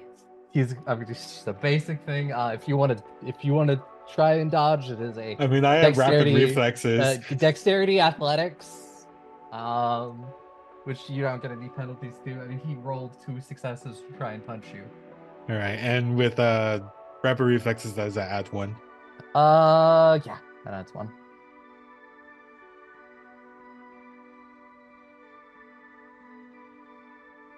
I only got 1 success. So yeah, you it's really hard to kind of judge where a drunk person is gonna punch. And yeah, you do kind of avoid some of it. You are gonna take one superficial as this guy just sort of like clocks you like in the chest. He just punches you right in the boob. Ouch. Lupe is Titty just like punch. now, just like I fucking warned you. They're gonna grab them by the arm and throw them into the fucking wall. Mhm. Yeah, another strength brawl roll. And it's just there's a circle around you at this point. Everybody's going fight, Oh, fight. Aubrey, I just remembered I have lethal body. You could choose not to use that. Okay. I just want to It make is sure that not wasn't a like thing- always It on. is not a thing that is always on. You can choose when you want to use lethal body. See how this, yeah. Oh, that's another 4 successes. 4 successes. Yeah, I'll roll his dodge pool. Yeah, he only got 1 success on that. So you're gonna deal 3 unhalved superficial damage to him as you shove this guy and throw him against the wall, and he just smack. And then he kind of just slides down, and he's gonna take a nap. Like somebody, like one of the other like frat people, like rushes over and just being like, God, why do you always pick fights at all the parties? He says to his friend, and he was like, "Come on, let's get you out of here and let's get you home." And he looks at you and he just goes, "I'm so sorry for him." And he carries the guy off. Lupe like takes off like their jacket they're wearing, which is like a combat style like canvas jacket. And just wearing like, thankfully it wasn't the white this time. They were wearing like a black wife beater under, and just looks around, sees everyone's reaction, see like if Sam's still there or not. Probably not. I don't know. Yeah, big question. Was anyone else paying attention to what was going on with Sam while that happened? Yep. Mhm. I'm with the guy, but like Yeah. I'm not like maybe we're cuddling at the most, but like Like on a couch or something. yeah. I'm not kissing. Hands get too low, I put him back up. Mhm. Like, just like that kind of vibe. But I'm watching. I'm just looking like, I'm here with You've positioned yourself in a way guy. that it looks like you're looking at him, but you're really looking beyond him at Sam. Mhm. Yeah, you. he gets too close. I push. Sorry, I'm just picturing all of this movement, like just, Yeah. There is you all 3 of you. I guess the big question is, Are you going to wait until Sam is led away? Okay. That was my thought. Yeah. Mhm. You watch as this person, as this is going on, it comes over, and there's like a conversation, and then there's like kind of like a, just nod of the head, and Sam, plays into it, and does pretty well. It's 5 successes. He doesn't have that much of a pool, so I was like, yeah, he apparently needs to take up acting. And she like takes his hand and she leads him up the stairs. And I imagine at that point you all move to follow. Can we notice at this point, does it seem like she and the other kindred were together in any way? Like, is he okay? No, it was just another kindred who was coming for the party. Probably like to hunt in this kind of environment. Fair, yeah. Yeah. So yeah, you all follow far enough behind, that you're not suspicious. And as you're getting to the top of the stairs, you watch as Sam is sort of follows this person into this room at the end of the hall. And upstairs is a little quiet. There's people only come up here for one specific reason. Well, two specific reasons. One, use the bathroom. Two, sneak off into one of the bedrooms. And so yeah, they do that, and the door closes. And so yeah, you. What is your plan now? I think it's kind of obvious now, like, because we're all converging that I have a guy, and I am just going to go to another bedroom, hopefully the one that is beside or across said bedroom that has been taken, and just kind of give y'all a nod so you understand that I'm just gonna try and ditch this guy. And once we're in the bedroom and like alone, I'm just gonna knock him out. Yeah, give me a. You do have Silence of Death. That's actually really, really good thing to have right now. I do, yeah. I was gonna say. Give me a. We'll do a strength brawl. Because you just want to knock him out. I just want to knock him out, yeah. I'm not here to really, like, hurt him, or anything like that. You said and brawl, though? Strength and brawl. Strength. Unless you're using, like, a weapon to knock him out? No. I will kill him by mistake if I do that. Yeah. Yeah, okay. I just have a lot of... I'm just good at brawling. Yeah, I just want to double check, that's all.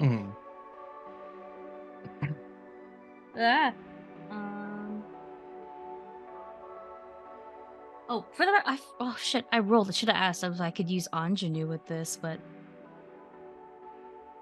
Yeah, you are acting all innocent and stuff. So ingenue would still work for that. can I do that now? Like, you can add those 2 dice, yeah. Thank you. That's so sexy. 1, 2, 3, 4, 5, 6. Yeah, 6 successes.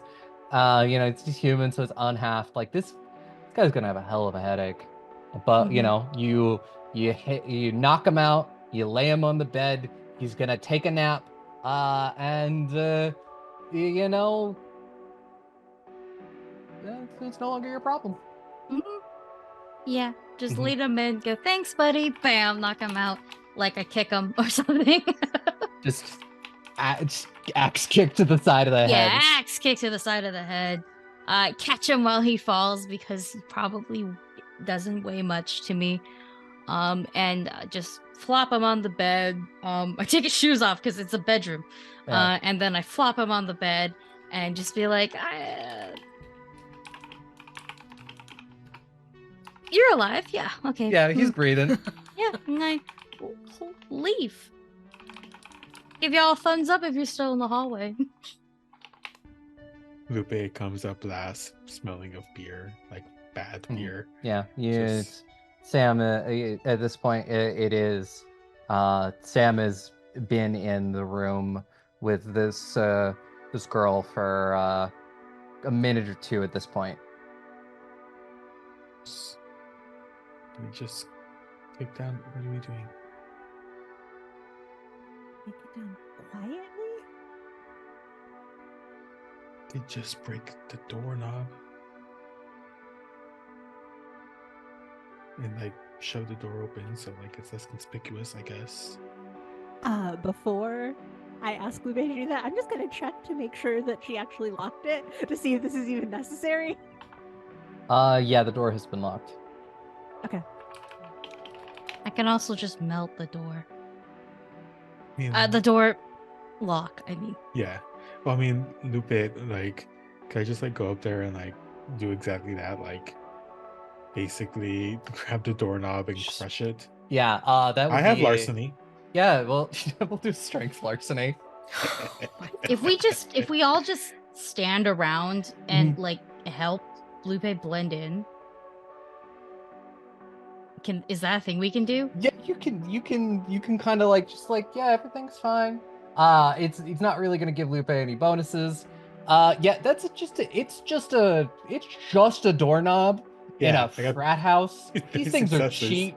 Yeah, exactly. Lupe knows exactly how to take down these specific kind of doors, no problem. So yeah, Yeah.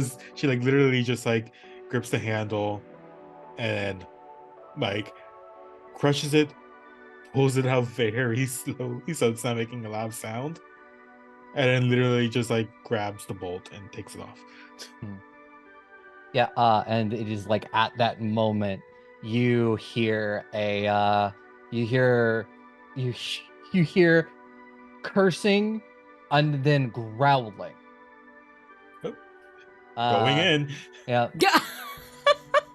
Yeah, as you do, like Sam is like sat in like it's just like a desk chair, and this person is like straddling him, and they were like trying to like, and he is like, he's a little he did not have this much body hair before he entered, and you notice like he himself has like longer claws, and he's trying to hold this person back who is like trying to bear down on him. And this person looks back at all of you, just a college student. And that is where we shall end this episode, with you bearing down on this vampire who has made a bad choice. Does she have real teeth? What's her not. teeth? She has normal teeth. Ah! Fascinating. Case potentially closed. Yep. So yeah, I will go around and I'll let everybody tell you one last time who they played, where you can find them, and all of that. We will use our same order from the beginning. Everybody go around, tell us all the things. Hello, I am Aki, and I have been Faline, our resident Banu Hakim. You can find me all over the internet at some form of Akinomi_art, where I do a lot of things. Everything Goblets and Gays related is a great example. And if you didn't know that, I don't know what the fuck. You better be new. On Wednesdays, most Wednesdays at 8 p.m. Eastern, you can find me and Alyssa on the Mandy's channel, where we play D&D. And instead of being kind of like secretive gays together, we are kind of like in a weird, we're enemies to lovers. That's what I'm gonna Enemyship, say. yeah. Yeah, we're enemies to lovers. We're enemies to lovers there. You can also find me over at Nameless Domain. I'm doing some stuff. I am not sure what is exactly out just yet for the projects that I'm in, so just check out Nameless Domain. And think that's it for me for now, because everybody else can tell you what else I'm in. Hi, y'all. I'm Alyssa. You can find me online at A Disaster Queer, in addition to my overlapping projects with Akino at Goblets and Gays and at Myths Lost. You can find me on An Unwavering Force, which is a Star Wars actual play using Pathfinder 2e, GM'd by our lovely Dusty, and with Aki also on the cast. Yeah, and that's me. Hi, I'm Dusty. I've been playing Lupe, our beer-drenched angry Bruja. And you can find me online at Dusty Hill. Also, Goblets and Gaze Things, I'm also there. And Wavering Force, IGM. Possibly like go check out Bring Your Own Mech as well. That's with Aquino and Aubrey. I don't know if anything's been releasing soon, but it's a good show. Yeah. If you like gay mechs, gays and mechs, but also gay mechs, go check it out. And axolotls. Not explaining that, but that's for me. Hi everyone, my name is Nala or Jay. I go by both names. My pronouns are they, them. I am on Twitter at NalaWoo and at NalaDraws. Everywhere else that I have a social media, including TikTok and Instagram and Blue Sky, and I don't even know what else is going to be relevant by the time the show comes out. But I will be posting TikToks that I've made for Erlyn on TikTok when this show is coming out, and I have quite the backlog. So that's very exciting. So if you want to see me lip syncing to just some funny skits and random doodads, TikTok is the place for that. I am a full-time freelance illustrator and art director. I work in tabletop games, and I am always seeking new work. You can email me at knowledgedraws at gmail.com if you would like to work with me on your project. Besides art, I also do sensitivity consulting and voice acting, and more of this actual play stream performance. I'm also getting into doing layout design and some graphic design and stuff like that. So that's also fun. That's me. Throwing it back to our lovely GM, Aubrey. Hi, I'm Aubrey. You can find me everywhere on the internet at the Mad Queen or the Mad Queen Cosplay for just, formerly known as Twitter. And you Goblets and Gays, this is the channel you're watching things on. Go listen to Tyrants of the Dark Star, which should be out by this point. Or is coming out soon. Time is weird. But yeah, you can also check me out over at Queen's Court Games, where I am the technical director. If you hear music on a thing, I either scored it myself or I definitely had a hand in helping it happen. And other projects that I have over there. If you want to see a thing that Alyssa's in over there, go check out Mysteries of Ravenswood. And Jay was in that too. That game was very gay. You should go watch that. It was very gay. So yeah, that is that, and we'll be back with the this coterie at the same time next week for figuring out who this kindred is. So yeah, we'll see everybody then.